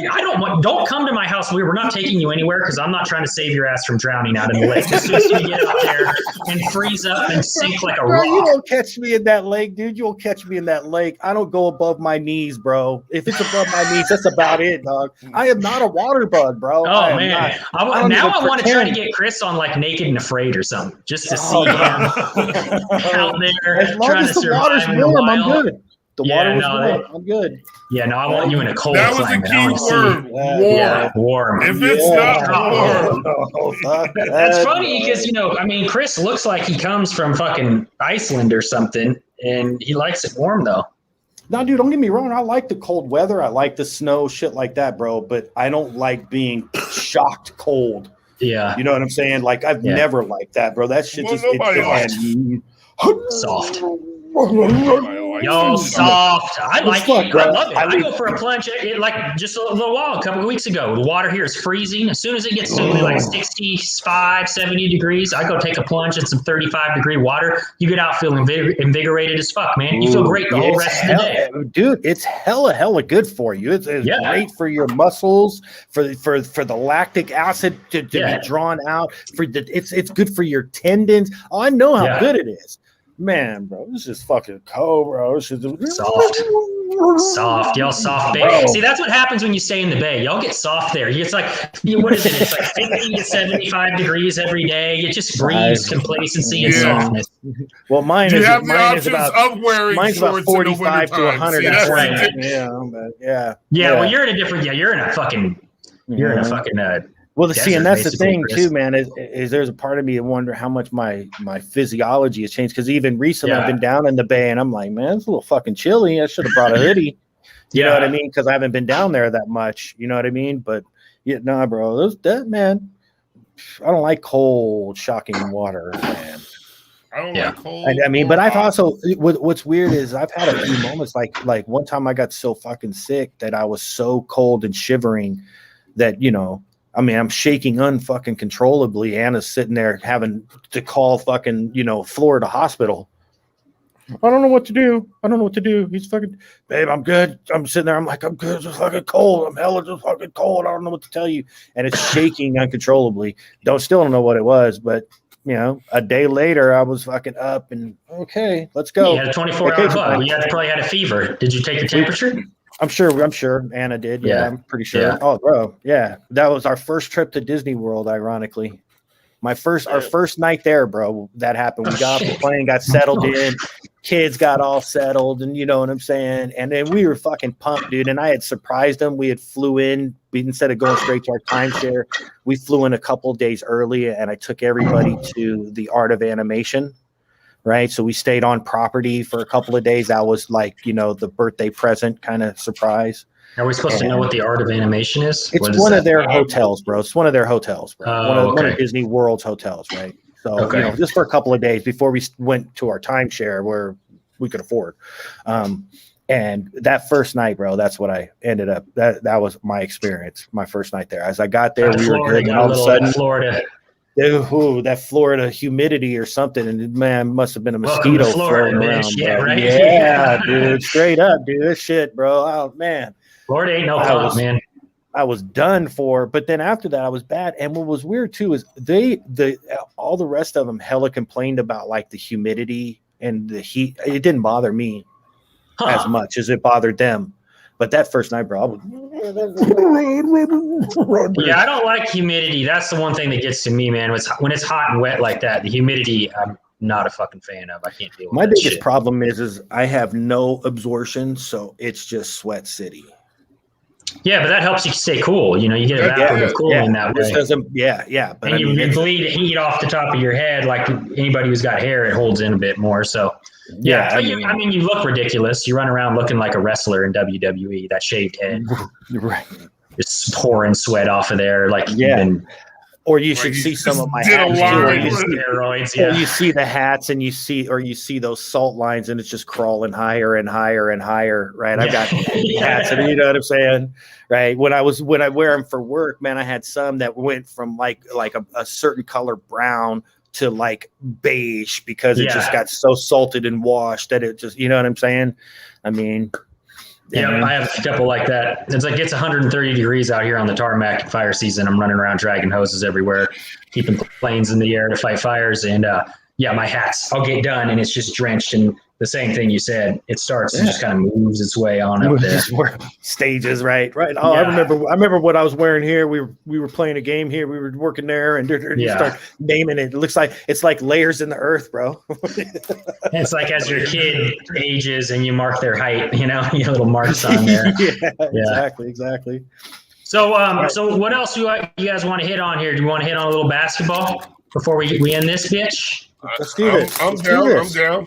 Okay. The Warriors looked to you guys last night. Warriors played well. If the Warriors didn't look good last night, it would be time to just stop watching for the season. I mean, you were playing against a G League team. That is one of the most atrocious rosters you could march out onto an NBA basketball court. So they damn well should have beat those guys. Honestly, the game stayed close for way longer than it should have, in my opinion. They're concerned. I don't think they're going to do much. They don't. It's just like the chemistry, it ain't all there. They ain't got the killer instinct at the end of games. It's it don't look good, man. What about the Lakers? I think their matchup. They are Lakers against Portland. That looks like it's going to be the play-in game right there. That is going to be whoever wins that most likely will not have to be in the play-in, right? Right. And the Lakers, what's going on with the Lakers right? What makes you guys think that? What makes you guys think that game that the Lakers in Portland is the play-in game? Well, because the winner won't have to go to the play-in game because they get the tiebreaker against the other team. They have the same record right now, so you get the win over them, and then you also have the tie game. So then it's really a 2-game lead, and that's tonight's game. Yeah. Well, that's tonight's game. And I mean, to me, like if Portland wins it tonight, it's for sure the Lakers are going in the play-in because they're in shambles right now. I mean, apparently, did you guys see this with LeBron that they're saying he wasn't actually injured? The reason why he's missed the last couple of games, and they won't say why. They're just like, they asked Vogel, and he's like, yeah, he wasn't injured, just not with us. Well, what's going on there, man? Really? Wait, Vogel just said that, really? Uh-huh. Get out of town, bro. Yeah, check it out. I just saw it on Twitter this morning. I asked him. They're trying to cover it up on NBA.com. Instead of that statement, Davis says to be back. He expects to be back to play against the Blazers. Yeah, let me see if I can find it here. Of course, that's not. Of course, it's not nothing anti-LeBron-y. Right? No, can't talk bad about LeBron. Dude, the latest is the greatest, bro. This dude is better than here it is right here. Dave McMenamin, Frank Vogel said that LeBron's absence from the Lakers the last 2 games against Denver and the Clippers was not medically related. When asked for reasons James was not present, Vogel said he's just not here. Added that James was at shoot-around Thursday but will not join the team in Portland. I don't know what's going on there, but it don't look good. No, he's either trying to rest up for a playoff run, but it's like, dude, aren't you trying to stay out of the play-in and shit? Like right now you need to be playing, or he's just like, they're basically saying we're done with this season. We need to take a break. We're not making it to the finals anyway, so fuck it. That's what it seems like. Mm-hmm. I was shocked when I saw that this morning. Like I am right now. Wow. Yeah. I didn't know. I'm shocked. Like, I haven't heard it. This is why I have the chains, because I don't want to look at nothing else. I've got to ponder shit. Yeah. It changes the landscape, because what I thought was going to go on is I thought the Lakers were kind of, dicking off here through the season, and then they were going to get AD and LeBron back. They were giving them a break for another run at a title. seeing all this now, I think they're basically like, we're taking the rest of the year off. Damn near. Yeah. Right? Not just saying, yeah, we're playing the play-in game. No, like, yeah, they're taking the rest of the year off, it feels. So Steph, if it's 8-7, if the Warriors play them first round there in the play-in, the Warriors might automatically make the playoffs there. I mean, LA, because if AD and LeBron both don't play in that game, the Lakers can't beat the Warriors. Steph's going to go Human Torch. I'll say this: if LeBron don't play that game, we win. Yeah, Johnny. Because actually, you're saying he's going Johnny Blaze. Well, Steph and AD, go back and look at Steph's stats against AD. He has cooked AD his whole career. Something fierce. That's because Draymond owns him. Yes. Draymond owns him. Yes, he does. Yeah. Yes, he does. Yes. Dre is something else, man. That dude, the way he gets into some of these great players' heads and just shuts them down like you've never seen anyone else before, and he's undersized for it. It's something to behold, man. Like I said, dude, it's to me. Did you see him get mad at Jordan Poole last night? Yeah. There are guys who love it. Draymond threw a fit on the court with Jordan Poole. I just think that there are guys who are built a little different mentally, bro, and I give them a lot more. I give them a lot more credit than anybody who might put up a little bit better stats or similar to him, bro. I give Draymond is one of the best players of this generation, and because of his heart and will and his defense, dude. He's the Dennis Rodman of this generation in a lot of ways, bro. Well, he may not go do the crazy rebounds, but his assist is out of control. Dude, he's one of the best passing forwards in the game while playing defense, dude. And then I feel, and I texted Steve this a while back. I'm like, dude, Draymond, his game feels a lot like mine, bro, right? You can play defense every night, right? You can make decent passes, right? But when your jumper's on, it opens your game up, bro. And that's how I feel with the Warriors offense. When Draymond's jumper's working, that offense is unstoppable. I mean, they're putting 135 up, dude. 90% plus of their games if Draymond scores 10 points or more. And this is one of my big gripes with, I got a couple things to say on that. But the first thing I want to say, one of my biggest gripes with Steve Kerr is Draymond Green's shooting, because Draymond Green is one of the few people you see who has regressed as a shooter over his career. Because when KD was there, Kerr got in his ear about don't shoot the fucking ball, get it to a shooter. And Draymond got tentative. He used to come down and he was shooting 35% from three, man. Yeah. Year one, you would say year one of the dynasty? If we had that Draymond still, man, would we be deadly right now. But he got in his head. You can see it. He's tentative. He's always thinking about, should I shoot, instead of just stepping in. And KD got tired of it. KD was like, we just want him to step in and shoot that shot with confidence. I think there's a lot of stuff with KD and Kerr, and I think that was one of them, was the way Kerr coached about getting the ball to shooters, and I get it. I mean, Steph Curry making a shot, it's always a good shot. But sometimes to keep a defense honest, Draymond's got to shoot, right? He has to. It opens up the floor, bro. It's about opening the floor more than anything else, because he's drawing defenders towards him away from the basket that would normally sit and down on that post at the top of the key area. He has to come down and pull that trigger. That's right. I agree, dude. And I think the world of Draymond, bro. I've said it. I would love Draymond to get traded, dude. If they break the Warriors band up, send Draymond to the Celtics, dude. Yeah, right? We need a guy like him, bro. We need a guy like him that's not going to settle. He's not going to settle for being just good, bro. You know, like you're going to put the effort and you're going to put the work. He's going to call dudes out on the spot. You know what I mean? Hold people accountable, bro. I can respect that, dude. He's a captain. He's a leader. Right? That's why I respect him, bro. I respect fucking dudes who are leaders. They're going to put it on the line when it needs to be put on the line. And he leads by example. His basketball IQ is off the charts. He watches more tape than anybody. That's why he's able to D all these dudes up, is because he knows their moves before they're doing them. He gets himself in position. He draws charges all the time because of that. His basketball IQ is off the chart, and he's leading that by example. So it goes to chain effect to everyone else on the roster. You want to be on this team, you want to play at our level, you got to get in there and study. You got to put in the time. You got to put in the work. You got to put in the work, bro. The team that wants him, that I always say, like, if he leaves the Warriors, the team that he would make the most deadly is Portland, and they're desperate to get him. You put him with Dame and McCollum, man. That's a deadly team right there. I mean, Draymond is he's a unique dude, but in certain teams, his skill set really fits. What's funny is I was wondering if you were going to say the Clippers.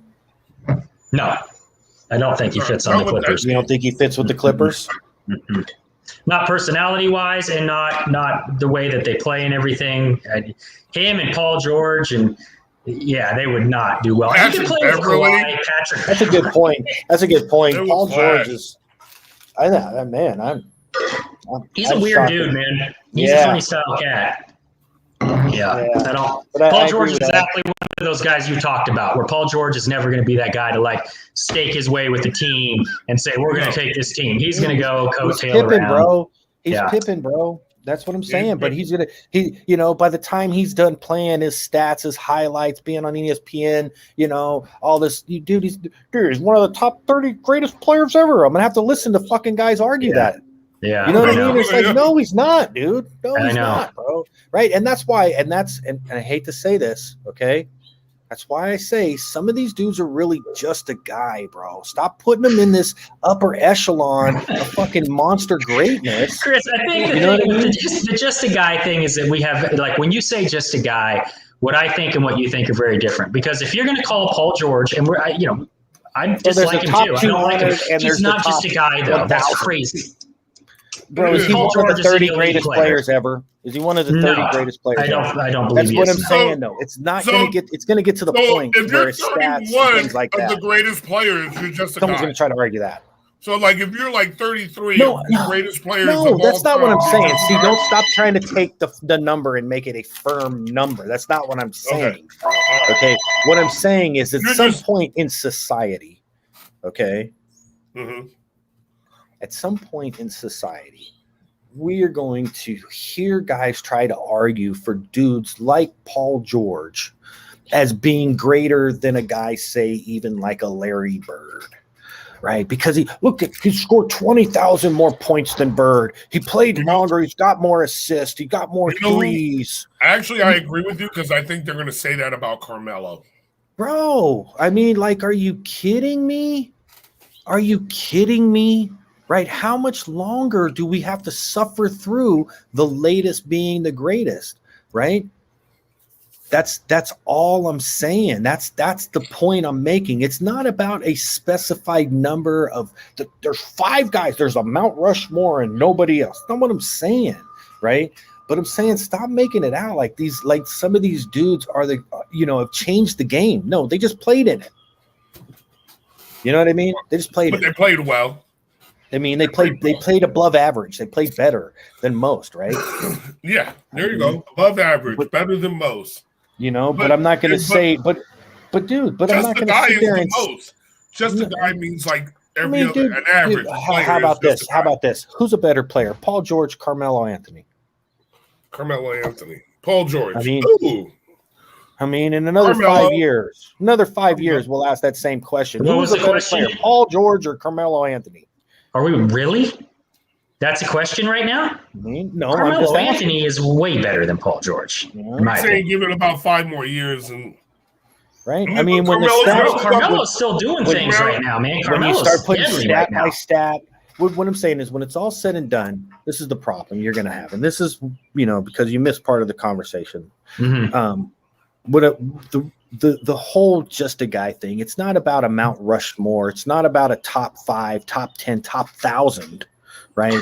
What it is to me, it's more about this mentality of saying guys like Carmelo and Paul George are better players because of their stats, this, that, and the other, right? Because of the longevity of guys who I watched actually lead teams to championships.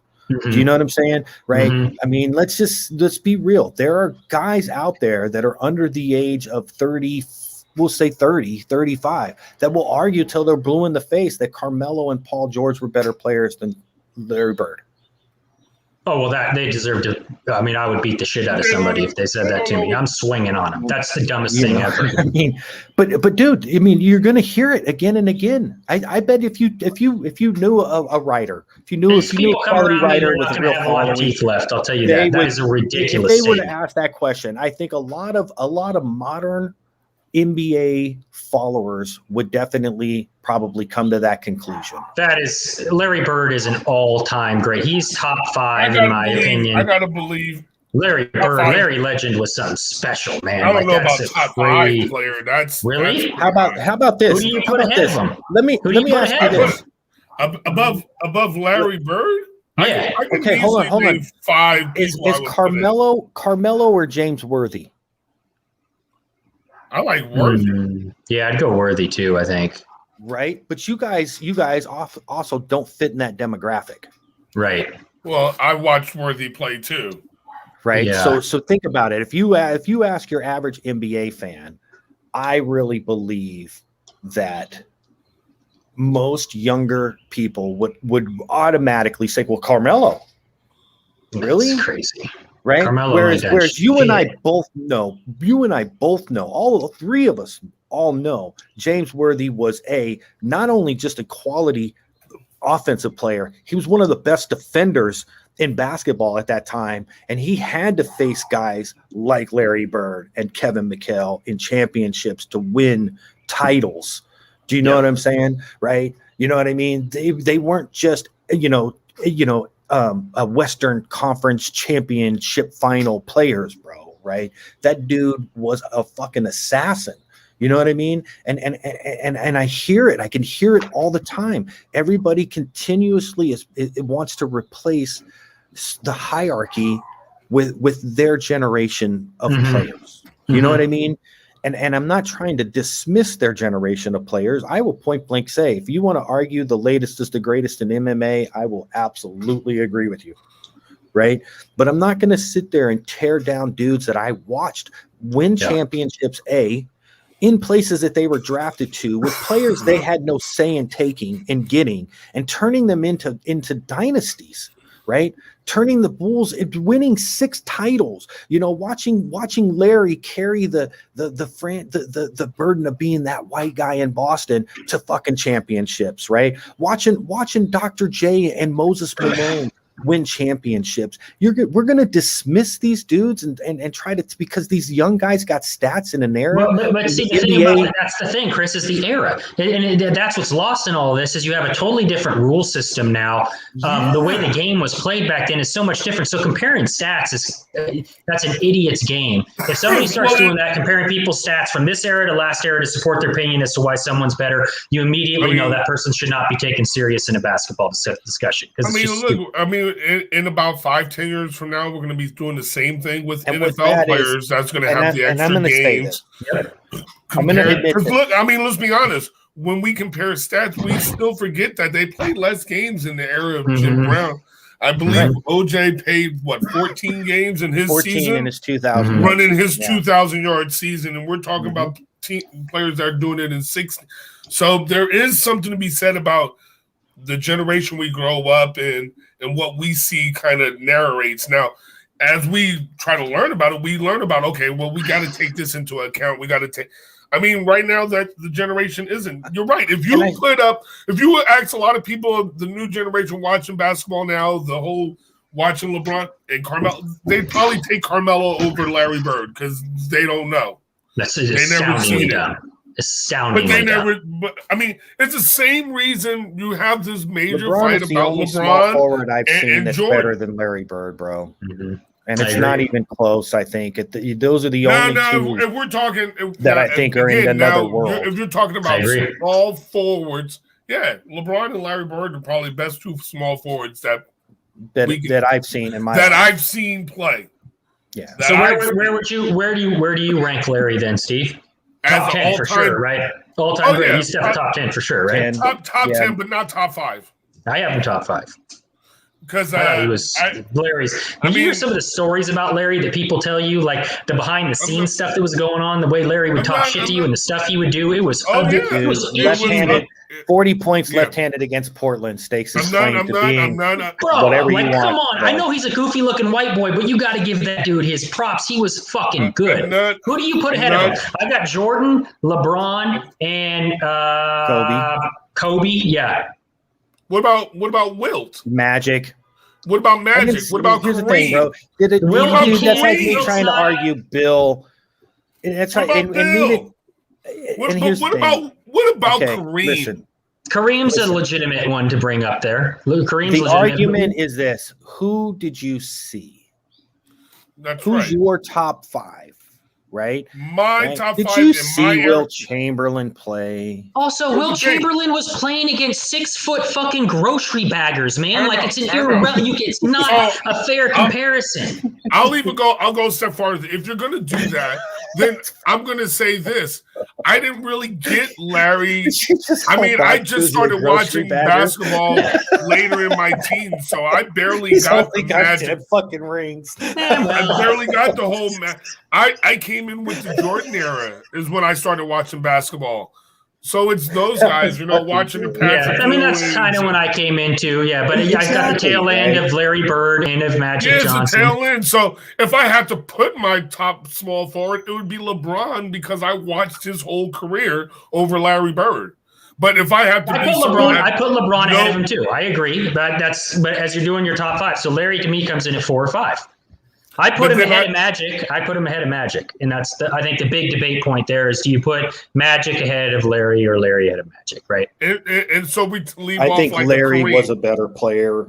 I think he was too. Player than Magic. And we still leave Magic was just revolutionary. We got to watch Kareem. If we got Magic, we got Kareem.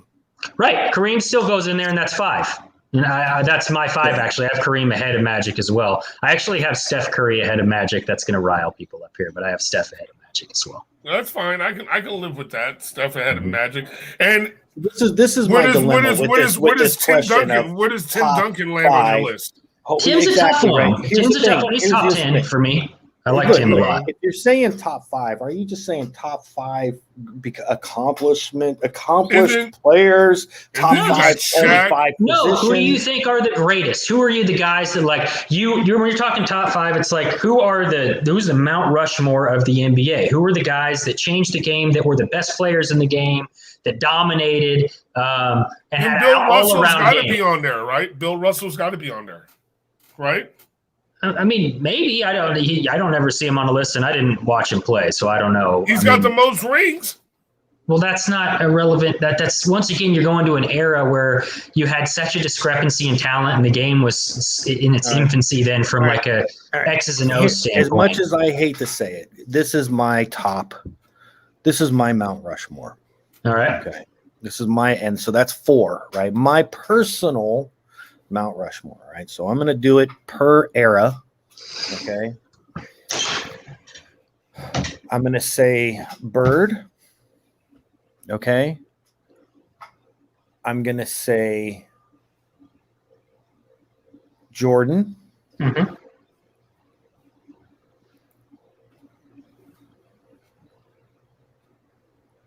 LeBron. You got to have LeBron on there. He's got to be on there. LeBron, yes, because he's the most modern that I've seen. But my tough one, my real tough one, is the Kobe and Duncan debate. Oh, I don't think. To me, it's Kobe, and it ain't close. But Kobe is extremely aesthetically pleasing to the eye. But I do think that Duncan's accomplishments are undervalued. Right? 4 titles. He's got, you know what I mean? He dominated. The Spurs dominated from the moment they got that dude. Warrior fans should absolutely respect him because of the hatred for him. I do. I respect him, but it's not even close to me. I'll tell you though, close to Kobe's level. It's fucking Kobe, bro. It is. And Kobe's on my list too. Those are probably and here's the thing. Larry probably shouldn't be on that list. No, he is because of my love for him. I think, but when I don't like him. I wasn't a fan of him, and I think he should be. I think when you go back and you watch old Larry shit, he does some of the most uncanny, inhuman shit you've ever seen. The only other player that I've seen that does stuff as uncanny as that is Steph Curry.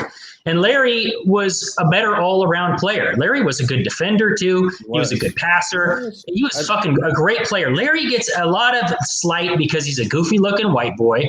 And he was a lot of dudes. Like the way Steph hurt a lot of people's feelings, Larry hurt a lot of people's dad's feelings out there. So when they grew up, They got a lot of Larry slander out there, man. Larry was an amazing fucking player, Steve. Amazing.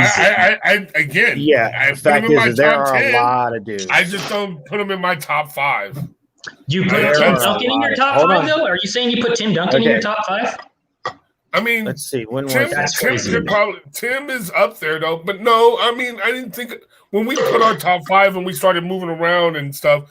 If you guys didn't want me to put someone like Wilt up there, then you put whoever you want in there, but I vehemently disagree with that. Then I would put. Dude, all I'm gonna say is Timmy this: would be down at like 7, somewhere around. Okay, I can see that. I'm not mad at that. 7's good. That's a good spot for him. But if you look at some of these highlights of Larry Bird, bro. Oh man, dude, it is something to behold. I've already seen highlights. I get it. I mean, it is something. I mean, like in a day of when you imagine the shit he did that wasn't caught on camera. Yeah. You know what, man? Mean, it is hard. But you only get 4. You only get 4 in a Mount Rushmore. Yeah. Right? So who's your Mount Rushmore, Steve? Let's bust it out, man. Bust it out. Let's hear it. Can I say though that my favorite players aren't the same guys on my Mount Rushmore? Okay. Well, let's let Steve do his Mount Rushmore real quick, and then we'll go to our favorite players. But Steve, who's your Mount Rushmore? I'm rounding it off with Steph Curry. So there you go. That's it. Okay. Steph Curry. So yours is Jordan, LeBron, Kobe, and Curry? And Kareem. I actually like that list, Steve. I actually like that list a lot. I'm not mad at that. I would have Larry on there over Curry or Kareem. But okay, so let me see this here. So Jordan, LeBron, Kobe, Curry. So you only get 4 in a Rushmore, just so you know. Mm-hmm. You only get 4 in a Rushmore. So who you dropping? Who, me? Who am I dropping? No, I'm dropping LeBron. You only get 4 in a Rushmore. So now, Curry's a better player than LeBron. Hey, Bird gets to stay on mine because I like him. LeBron goes first of all, he doesn't. If you're gonna keep Bird, I'm keeping Steph. All right. So wait, hold on. So you got Jordan, Kobe, Curry, and you took Kareem over LeBron. He did. Kareem over LeBron. Okay, Steve. Yeah. I no longer am going to take you seriously in basketball. And what's yours, Key? What's yours, Key?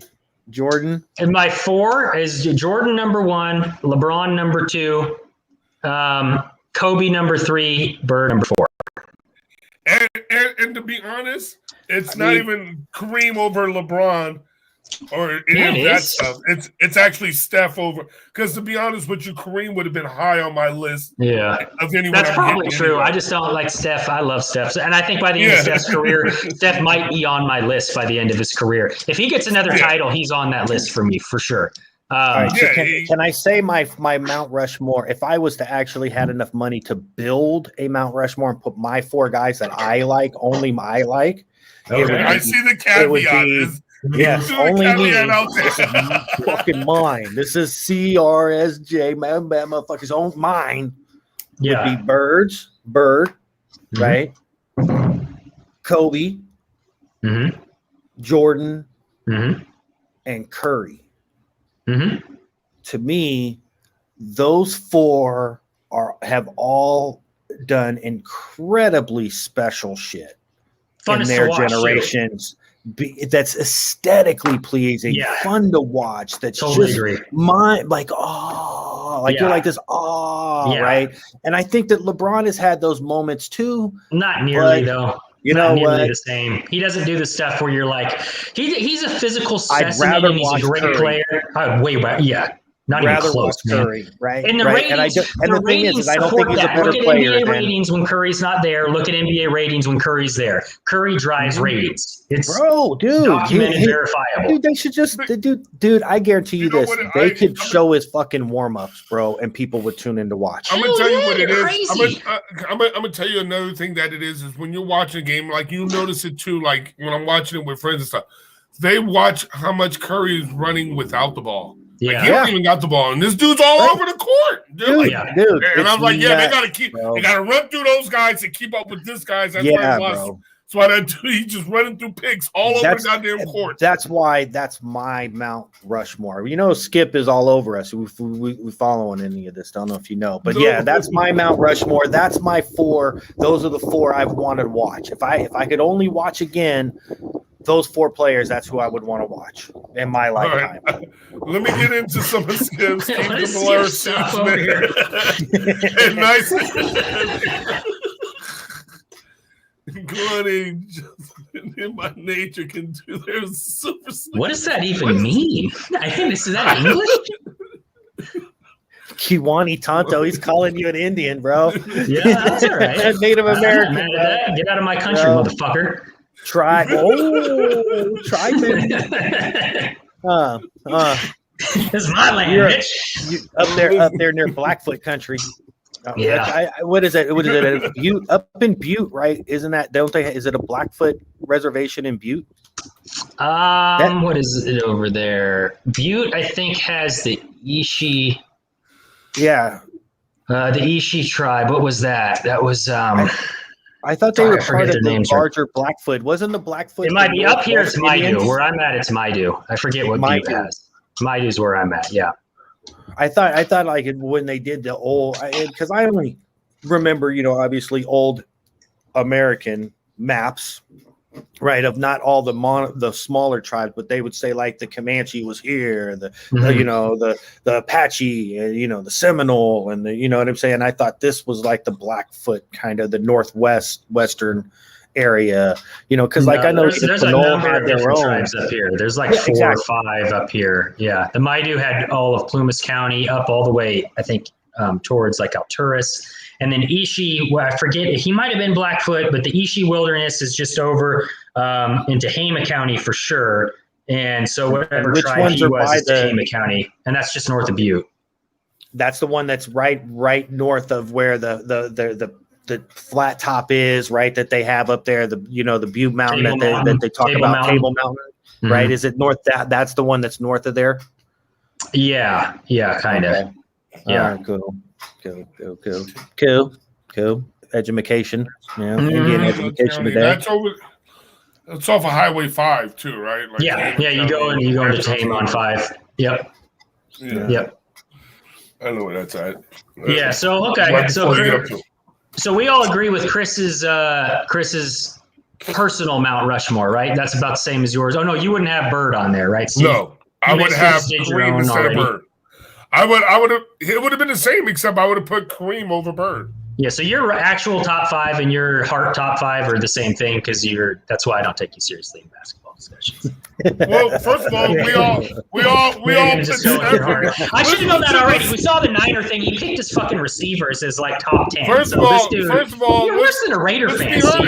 We're all in agreement with everything. You got LeBron, he got fucking Bird, and I got Kareem. That's where the difference lies.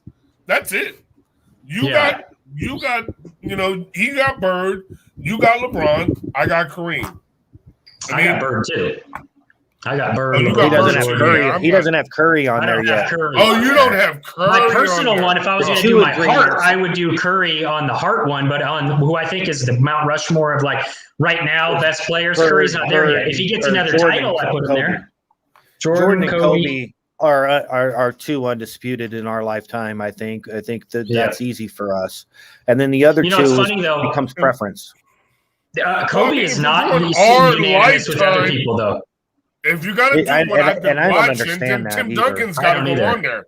Look, if it's about what we had to watch, our personal me watching, then Tim Duncan's got to go on there. If it's what I've watched and what I've seen, you know what I mean. I didn't get to see all of Kareem's career. Okay, look. I would say this. You understand what I mean? In my lifetime, I would put Duncan over Kareem. I've already said that Duncan is high on my list. If you're talking my lifetime, I can agree with that. I like Kareem, I'll put Duncan and I still think he has the most unblockable shot ever invented in the skyhook. It's a shock no one else has ever done that.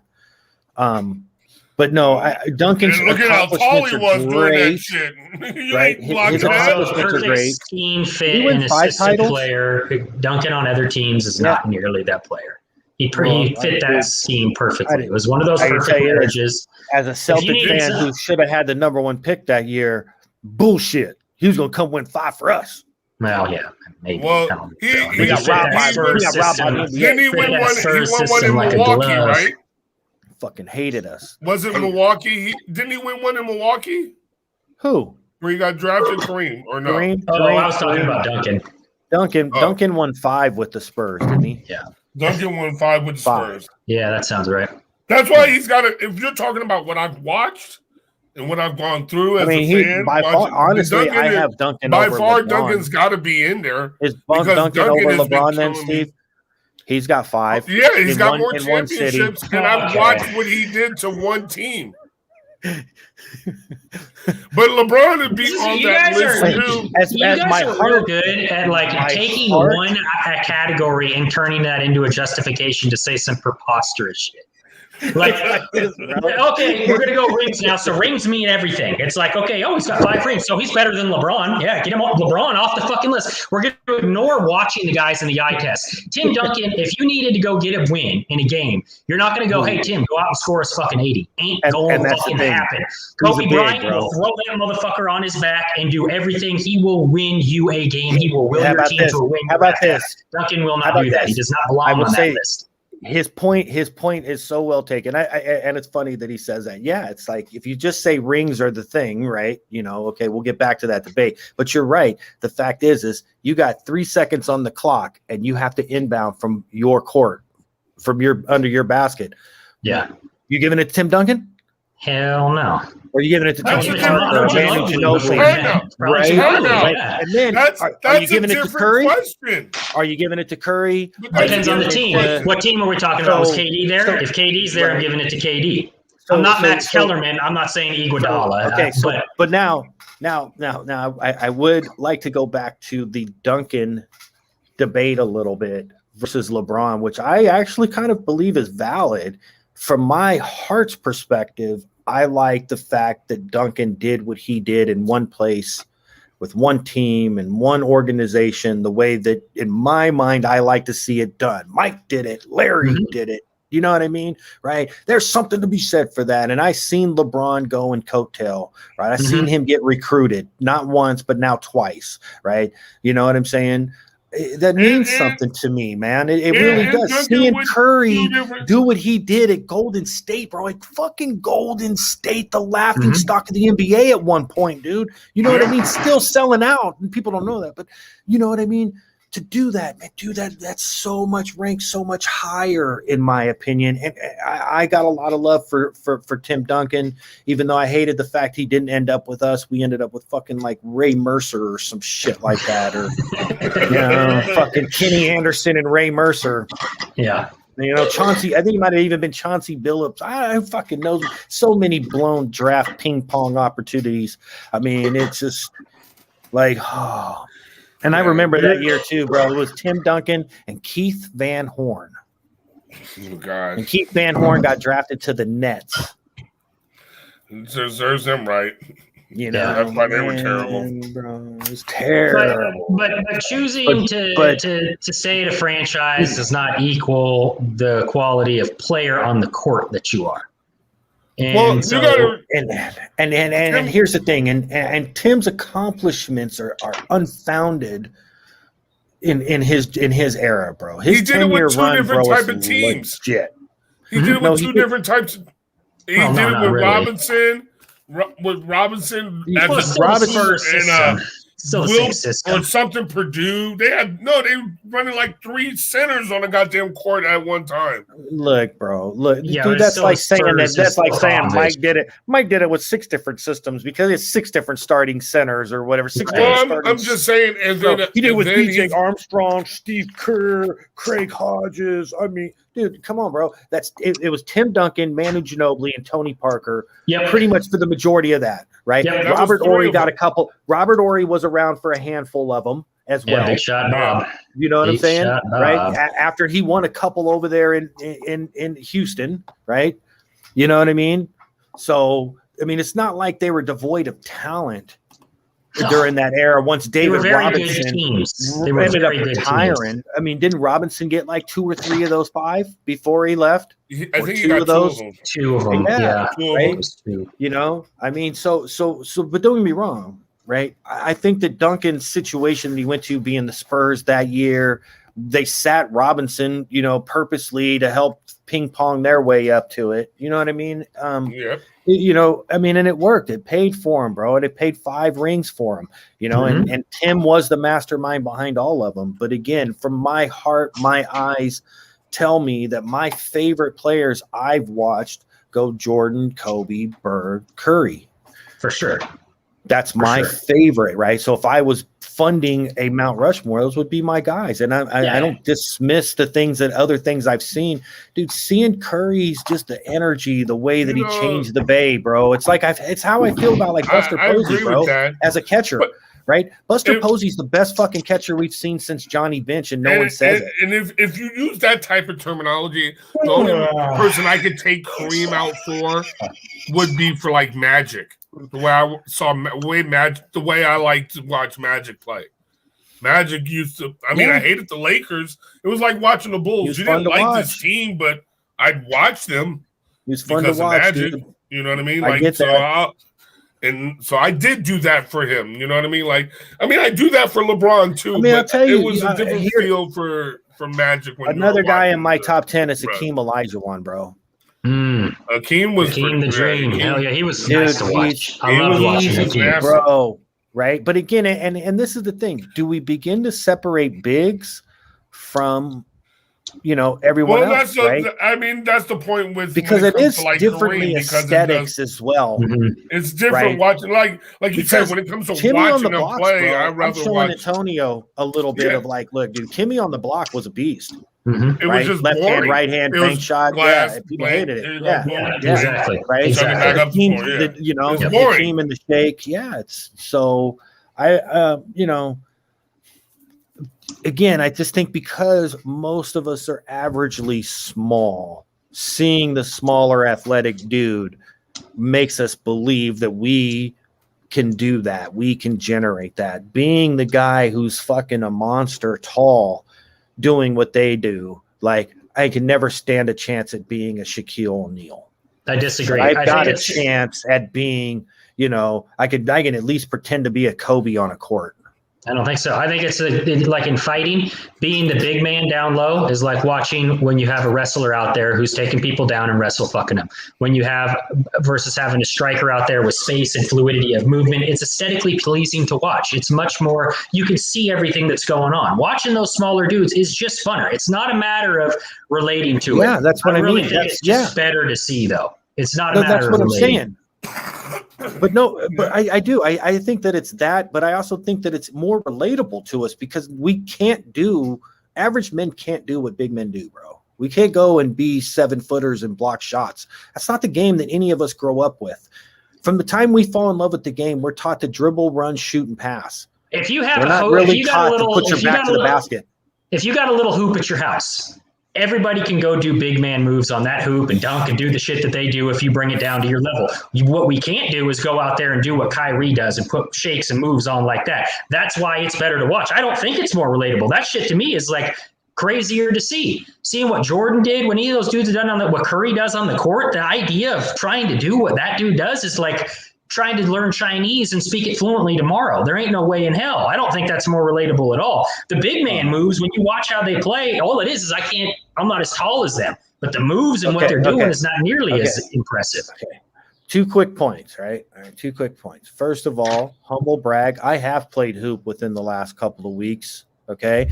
And I'm slick big man for being such an old fucking shit on the court because I have big man moves for being a little fucking big man on a little rec league champion Chris Johnson, rec league champion Chris Johnson. No, God, hell no. More like call out champ, bro. I can't run up and down the court. It's like we play 1-on-1. You know, and don't see that you're trying to make me shake for my point.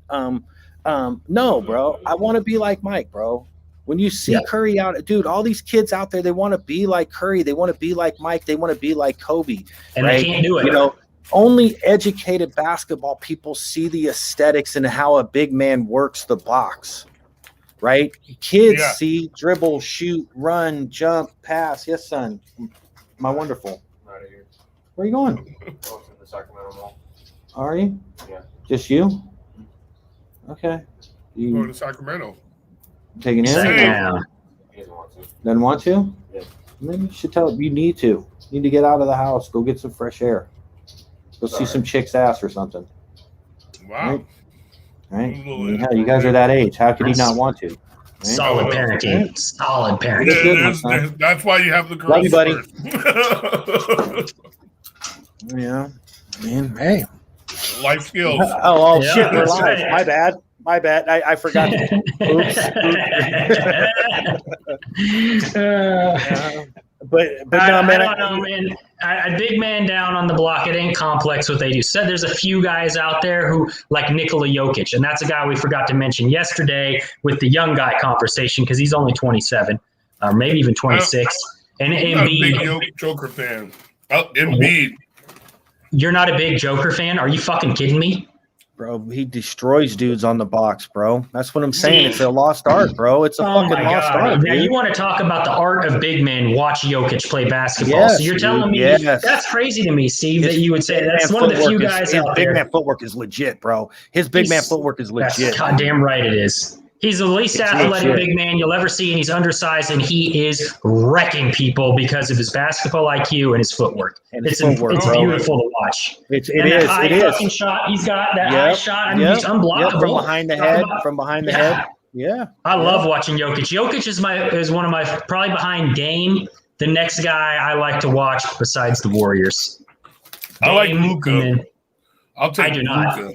I do not like watching Luka. I do not like his game. It's fucking foul baiting nonstop. Him and Trae Young are official foul baiters. It's the worst part of the game. He's taken over the Harden role of fucking strong arming into people, flopping around, crying to the officials. It's funny you say that. That's Trae. You know what's so funny is you say that. That's how I feel about Joker. I think of him the same way. That's what I was telling Chris the other day. The same shit. He did say that. He thinks that he thinks that Joker's a flopper. He does not foul bait. No, I told him. I said. Luka.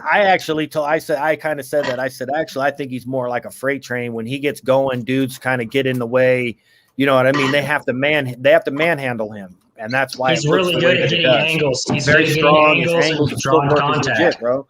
He's not foul baiting. Luka's that I'm going to jump into you. You know, somebody's in the air. He's going to dive forward into him. I can't stand his game. There are moves that the NBA has to stop, and that is one of them. They have to, dude. I'm going to tell you, it's just like they have to stop the carry, they have to stop the travel, and they have to stop that move. Yep. Right. That is off, dude. The offensive player should not be initiating contact in the air, bro. Right. That is a fucking foul. That's or it's a no call. Foul or a no call. Right.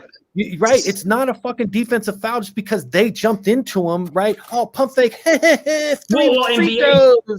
that, the way they're calling it right now is the defender jumps in the air, he lands, and then the offensive player jumps into the dude after he's fucking landed, and they're still calling it a foul. Right. Or what? This is the one that I've noticed that this is the one. Yeah, it's that. Or so he lands. The guy jumps, and where he lands with his foot anywhere near in like a little zone, they're calling it protection of the jump. Bro, it didn't affect his fucking shot, dude. Stop this, man. These are the pros, bro. That's this is not the fucking AAU, bro. Yeah, Zaza Kawhi rule right there. Yeah, dude, like stop this shit, bro. Yeah. This is ridiculous. I mean, I kind of agree with now you see guys are kicking their leg out. They're kicking their leg out to land. That's where they have to officiate properly. They've got to officiate properly. But I agree they need to protect their landing space, or you're going to have too many people injured. You don't want your superstars. That's Curry needs that landing space. Dude. This shit's got to stop. That's what I know.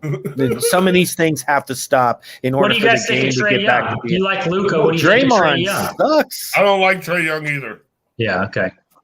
I can't stand Anybody see that? No. What? Oh my goodness. Oh, this fucking guy. Oh, Can you block him from the chat? Can you block this fucking guy? I know we only got one viewer, but I would get rid of him. I mean, this is outrageous. All right, Skip. That's it. First of all, Robert Horry Robert Horry, Draymond you can sucks. make an argument, is pretty much the smartest basketball player of our entire lifetime, bro. 9 big bad rings. Okay, he knew where to go. Maybe he was the glue. Maybe he was Draymond. I don't know. But Draymond does not suck, bro. That dude, you are nuts. You are nuts. That dude. That's a despicable comment. That's like Despicable. that's like saying Marcus Smart sucks too, bro. Right? I mean, if that's the case, you either don't play basketball, you don't watch basketball, or you certainly don't know basketball. Because I'll tell you this, there ain't too many dudes that wouldn't take a Draymond and a Marcus Smart on their team and go play a 3-on-3 tournament, bro. Yeah, Let's go play a 3-on-3 tournament, bro. You need goons, man. You gotta have goons, bro. You do, right? You do.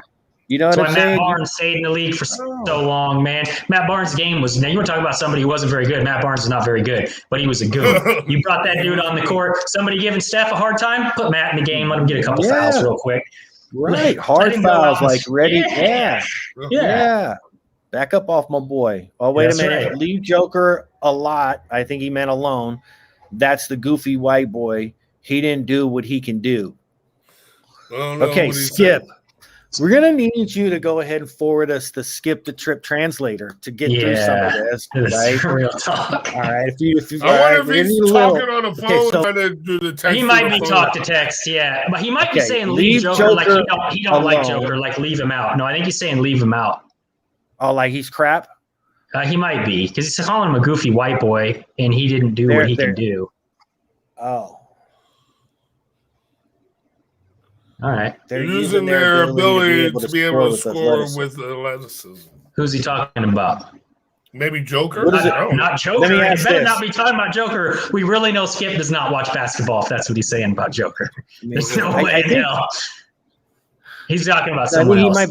He's talking about something else. He didn't do what he's saying that he's goofy and he don't have no athleticism, I think is what he's saying there. Right. And other dudes are using their ability to score with athleticism, but I think that's exactly. I think and I'm going to go as far as the official Skip translator. He just dissected it. Chris Johnson. There it is. I'm going to go as far as to say this that I don't know if I so much agree with this, man. You know what I mean? The artist is fucking score. It don't matter how it gets there, bro. And Steph has kind of proved that, dude. Steph has kind of proved that, bro. The Pistol Petes have kind of proved that of the world. Even Shaq kind of approved that, dude. I mean, dude, if you're down there scoring 110 points on fucking dunks, bro, what does it matter if you're athletic or not? Right? If you're winning, you're winning, right? If you're Charlie Sheen, bro, fill it up. Okay, this is the pros, Chris. They need to stop that shit because we were probably your pro. Let's see how bilingual Chris is here. Okay. So, this is the pros, Chris. They need to stop this shit. Okay. I think there's a comma maybe there, right? Yeah. What does he mean by that? What were we talking about? Because we were probably your pro. The last part I don't get. The first part I get, I don't get. Because you're a pro. Because you're a pro? I don't know. Maybe he's saying I'm a pro. Oh, I know what it is. I'm pro. I get it. I'm pro, and they need to stop this shit because I'm pro. Yeah. I get it. Okay, that's translated. Yeah. When I was a kid, I would run up real fast, shoot the ball, and jump forward to somebody, hit me. I felt it around that's a foul. Basically, he's saying if so he's saying that if he jumps forward, that's a foul. No.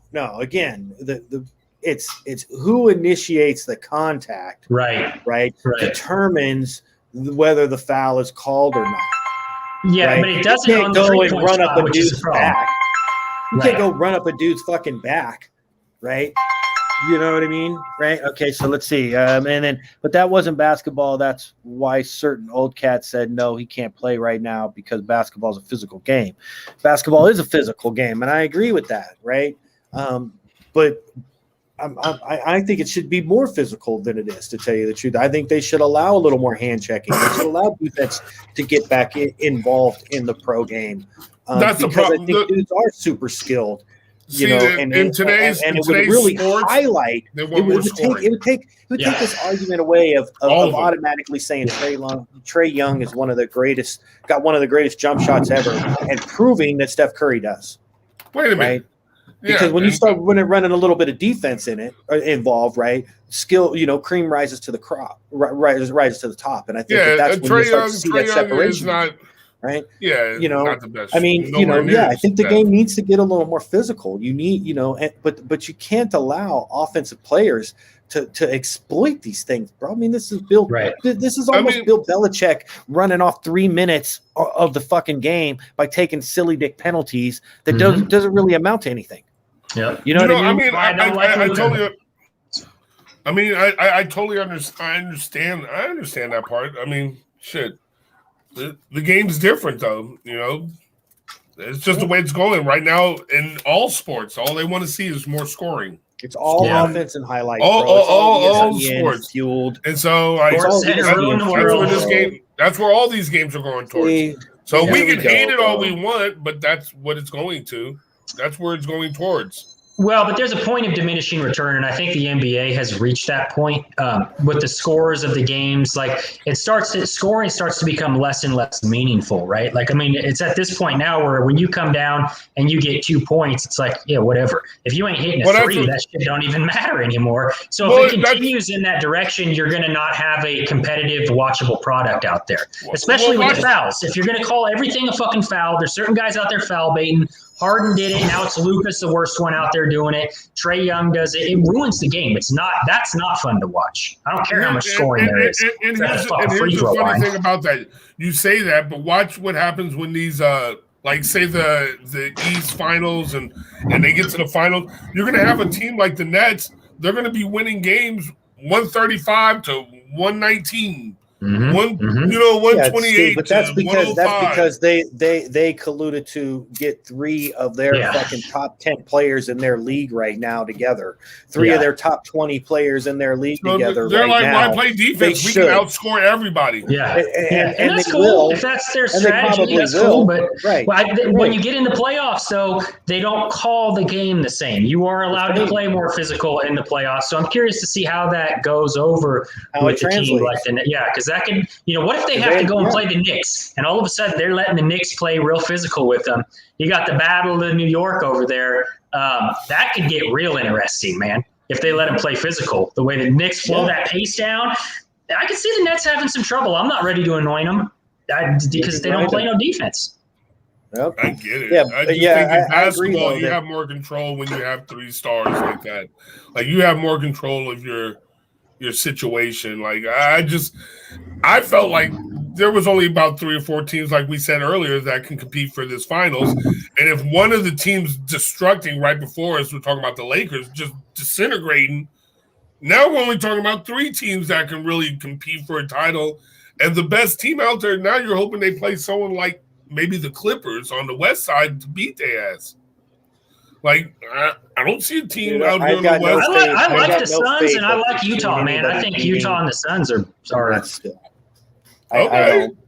I don't see anybody beating the Nets, bro. I don't see no one beating the Nets, man. That's what I'm saying. In a 7-game series? Yeah, dude, it's tough. Yeah, you're going to get a game. I can see you get a game, but someone's going to push him to 6 or 7. I'd be surprised. But it's tough, dude. It's hard because just the way the history of the game is, man. When you see super teams like this, they tend not to fail too often. That's true. You know what I mean? Not at this age. Maybe in year 2, Dallas Mavericks sneaks up on the Heats. You know what I mean? Kind of thing. Like, remember that year when Dirk snuck up on the Heatles? Right? That was you year see 1. that again, bro. I thought that was year 1.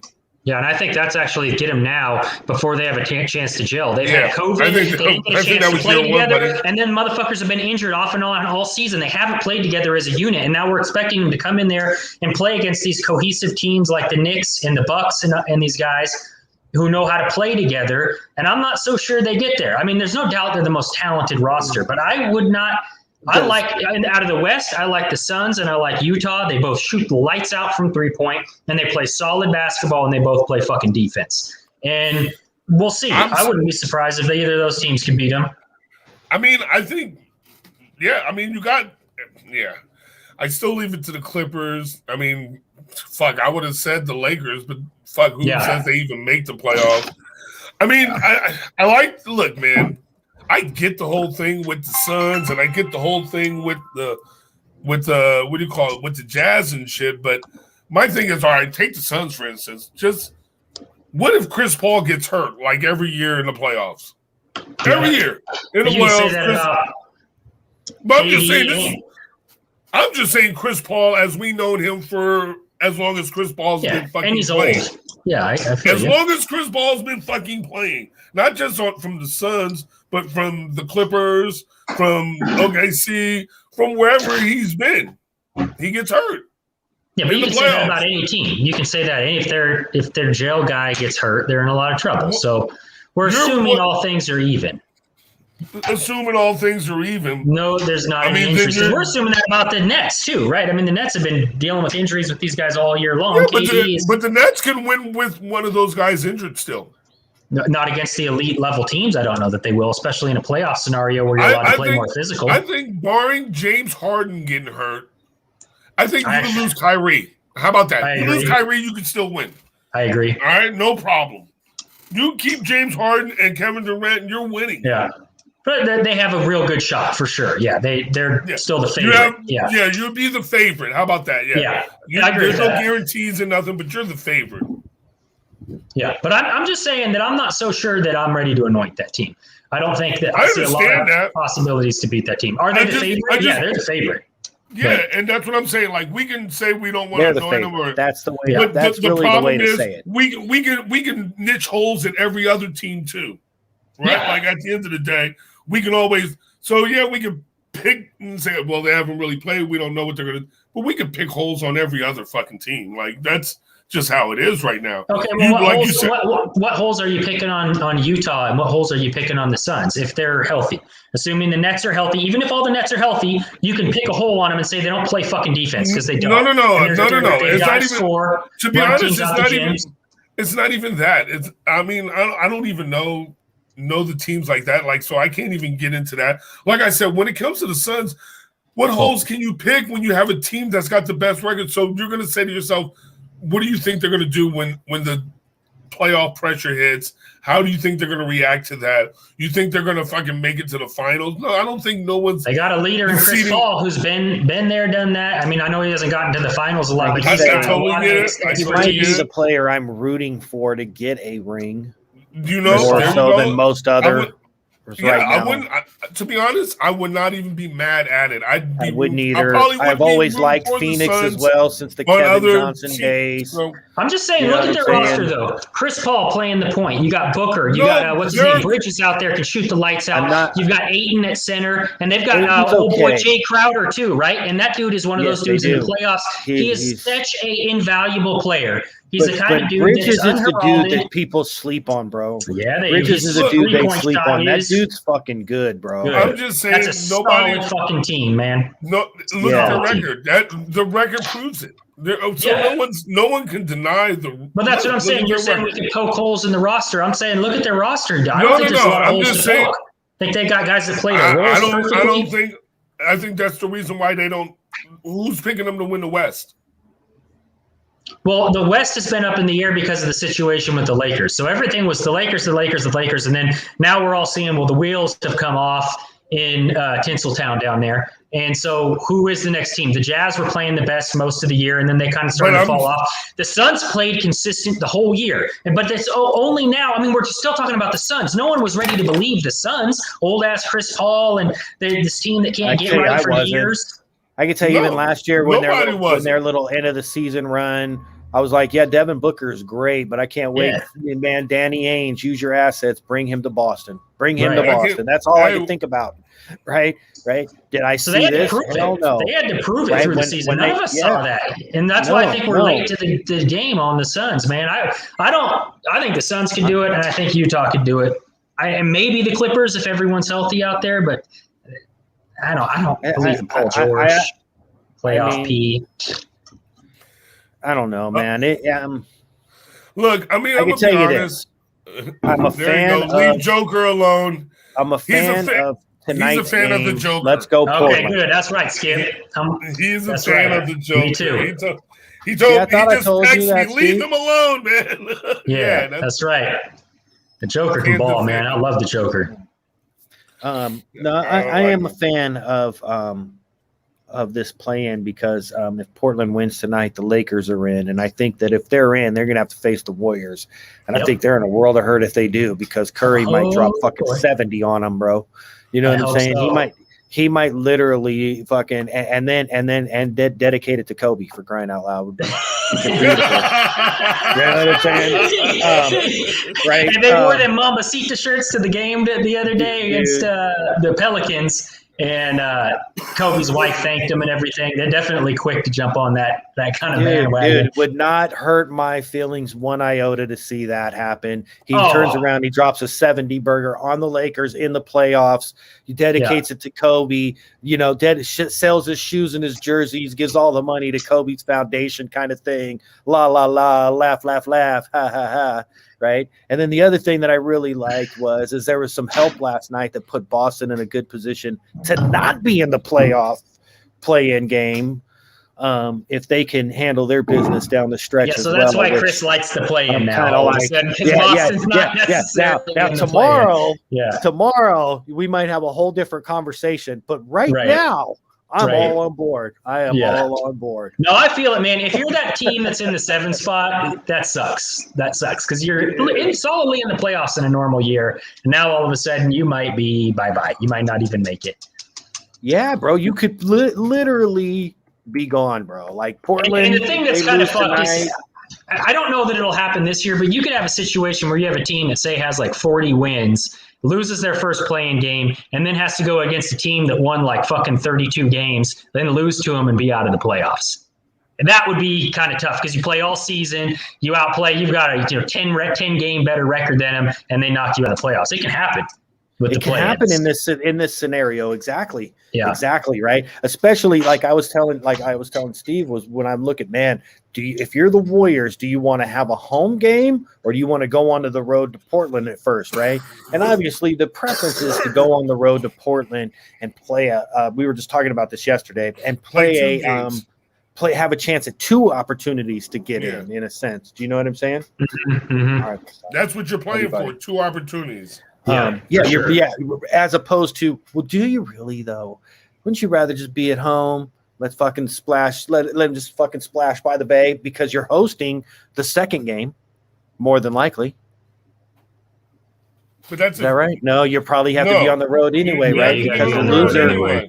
So if Portland loses, then you have. If you're the Warriors, you might as well get that out of the way. You might as well get that out of the way. Trying to figure out how to play the game here, right? Obviously, you want 6. The race for 6 is on. Right. And last night with Charlotte losing, with Charlotte losing and somebody else losing yesterday, it gave Boston the tiebreaker over Miami, so it puts them in 6, and it gives them the leg up now, which could propel them even towards number 5. Mm-hmm. Do you know what I'm saying? And get them out of this chaos. Yeah, there's kind of a log jam over there in the East as towards that section. There's a lot of your teams that could end up in the play-in. In the West, it's a little clearer. You got like 5 teams that are going to. Yeah, and the Lakers and Portland is a big game tonight. There you go, Stevie. You can share it real quick. So here goes. This is the current standings right here. Don't sleep on this team, dude. Embiid and Simmons is defensive enough to, and him too. These 2 are still got to be talked about as. Let me tell you something, Chris. Hold on. Let me tell you something about these 3 and nothing else. Hold on. Let me tell you something about the Sixers real quick. They have 0 chance, and I'll tell you why. Because any team, and it's the same thing we were talking about before. Any team, not even 1 chance. Not 1 chance. No, because 1%. You know what? Because there's too many teams out there that have killer little guys, guards out there that are going to put them in pick and roll action, isolate Embiid. Embiid won't come out of the paint, and they're just going to drain fucking threes in their face. The Warriors showed how woefully inadequate they were against that kind of a system when they played him. Embiid is going to be a liability against a number of these teams over here. Atlanta, they're going to have serious problems with Atlanta. They have serious problems with the Bucks. You get Drew Holiday doing shit out there. They're going to have serious problems with the Nets. I mean, the Nets, they have no chance of stopping the Nets. None. Kyrie will cook that team. And Harden will cook that team. They will not be able to stop shit. Okay. All right. Okay. So 0-0. You're saying there's zero chance. It means a liability against the way the game is played nowadays, especially when you get in the playoffs. I would love. I'm gonna be honest with you. I would love for Portland to just take over the 6th seed. Yeah, okay, so this is what we're. That would be awesome. Tonight, this really determines this, right? Yeah. Yep. Because then the only other way it could happen is if these two end in a tie here and then the Lakers. Because if they jump here and then get there, the Portland gets to 5, and Dallas and the Lakers are in a hunt at 6. Who has the tiebreaker? Yeah, I don't know who has the tiebreaker there. But I know Portland will have the tiebreaker. Look at the conference record. Their conference record, the Lakers are better. Yeah. Division record, not as, but they're not in the same division though, right?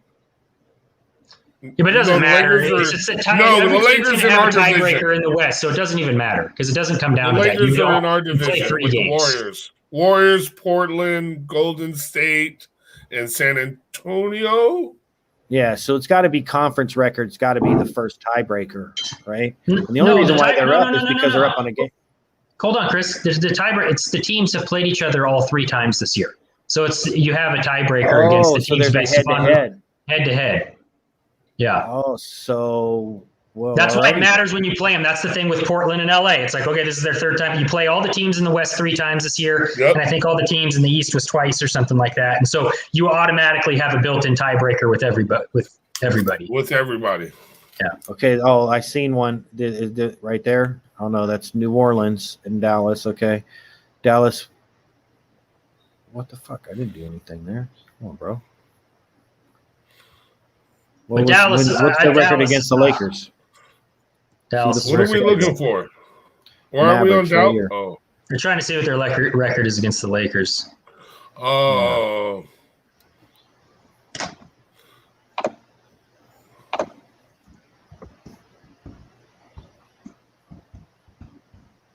Oh, you got to be kidding me. Is there a longer view?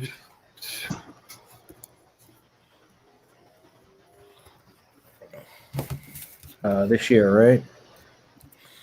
Let's go there. Mavs they've already. Well, I mean, if it's 2 games, they've already. You can see they've won 2.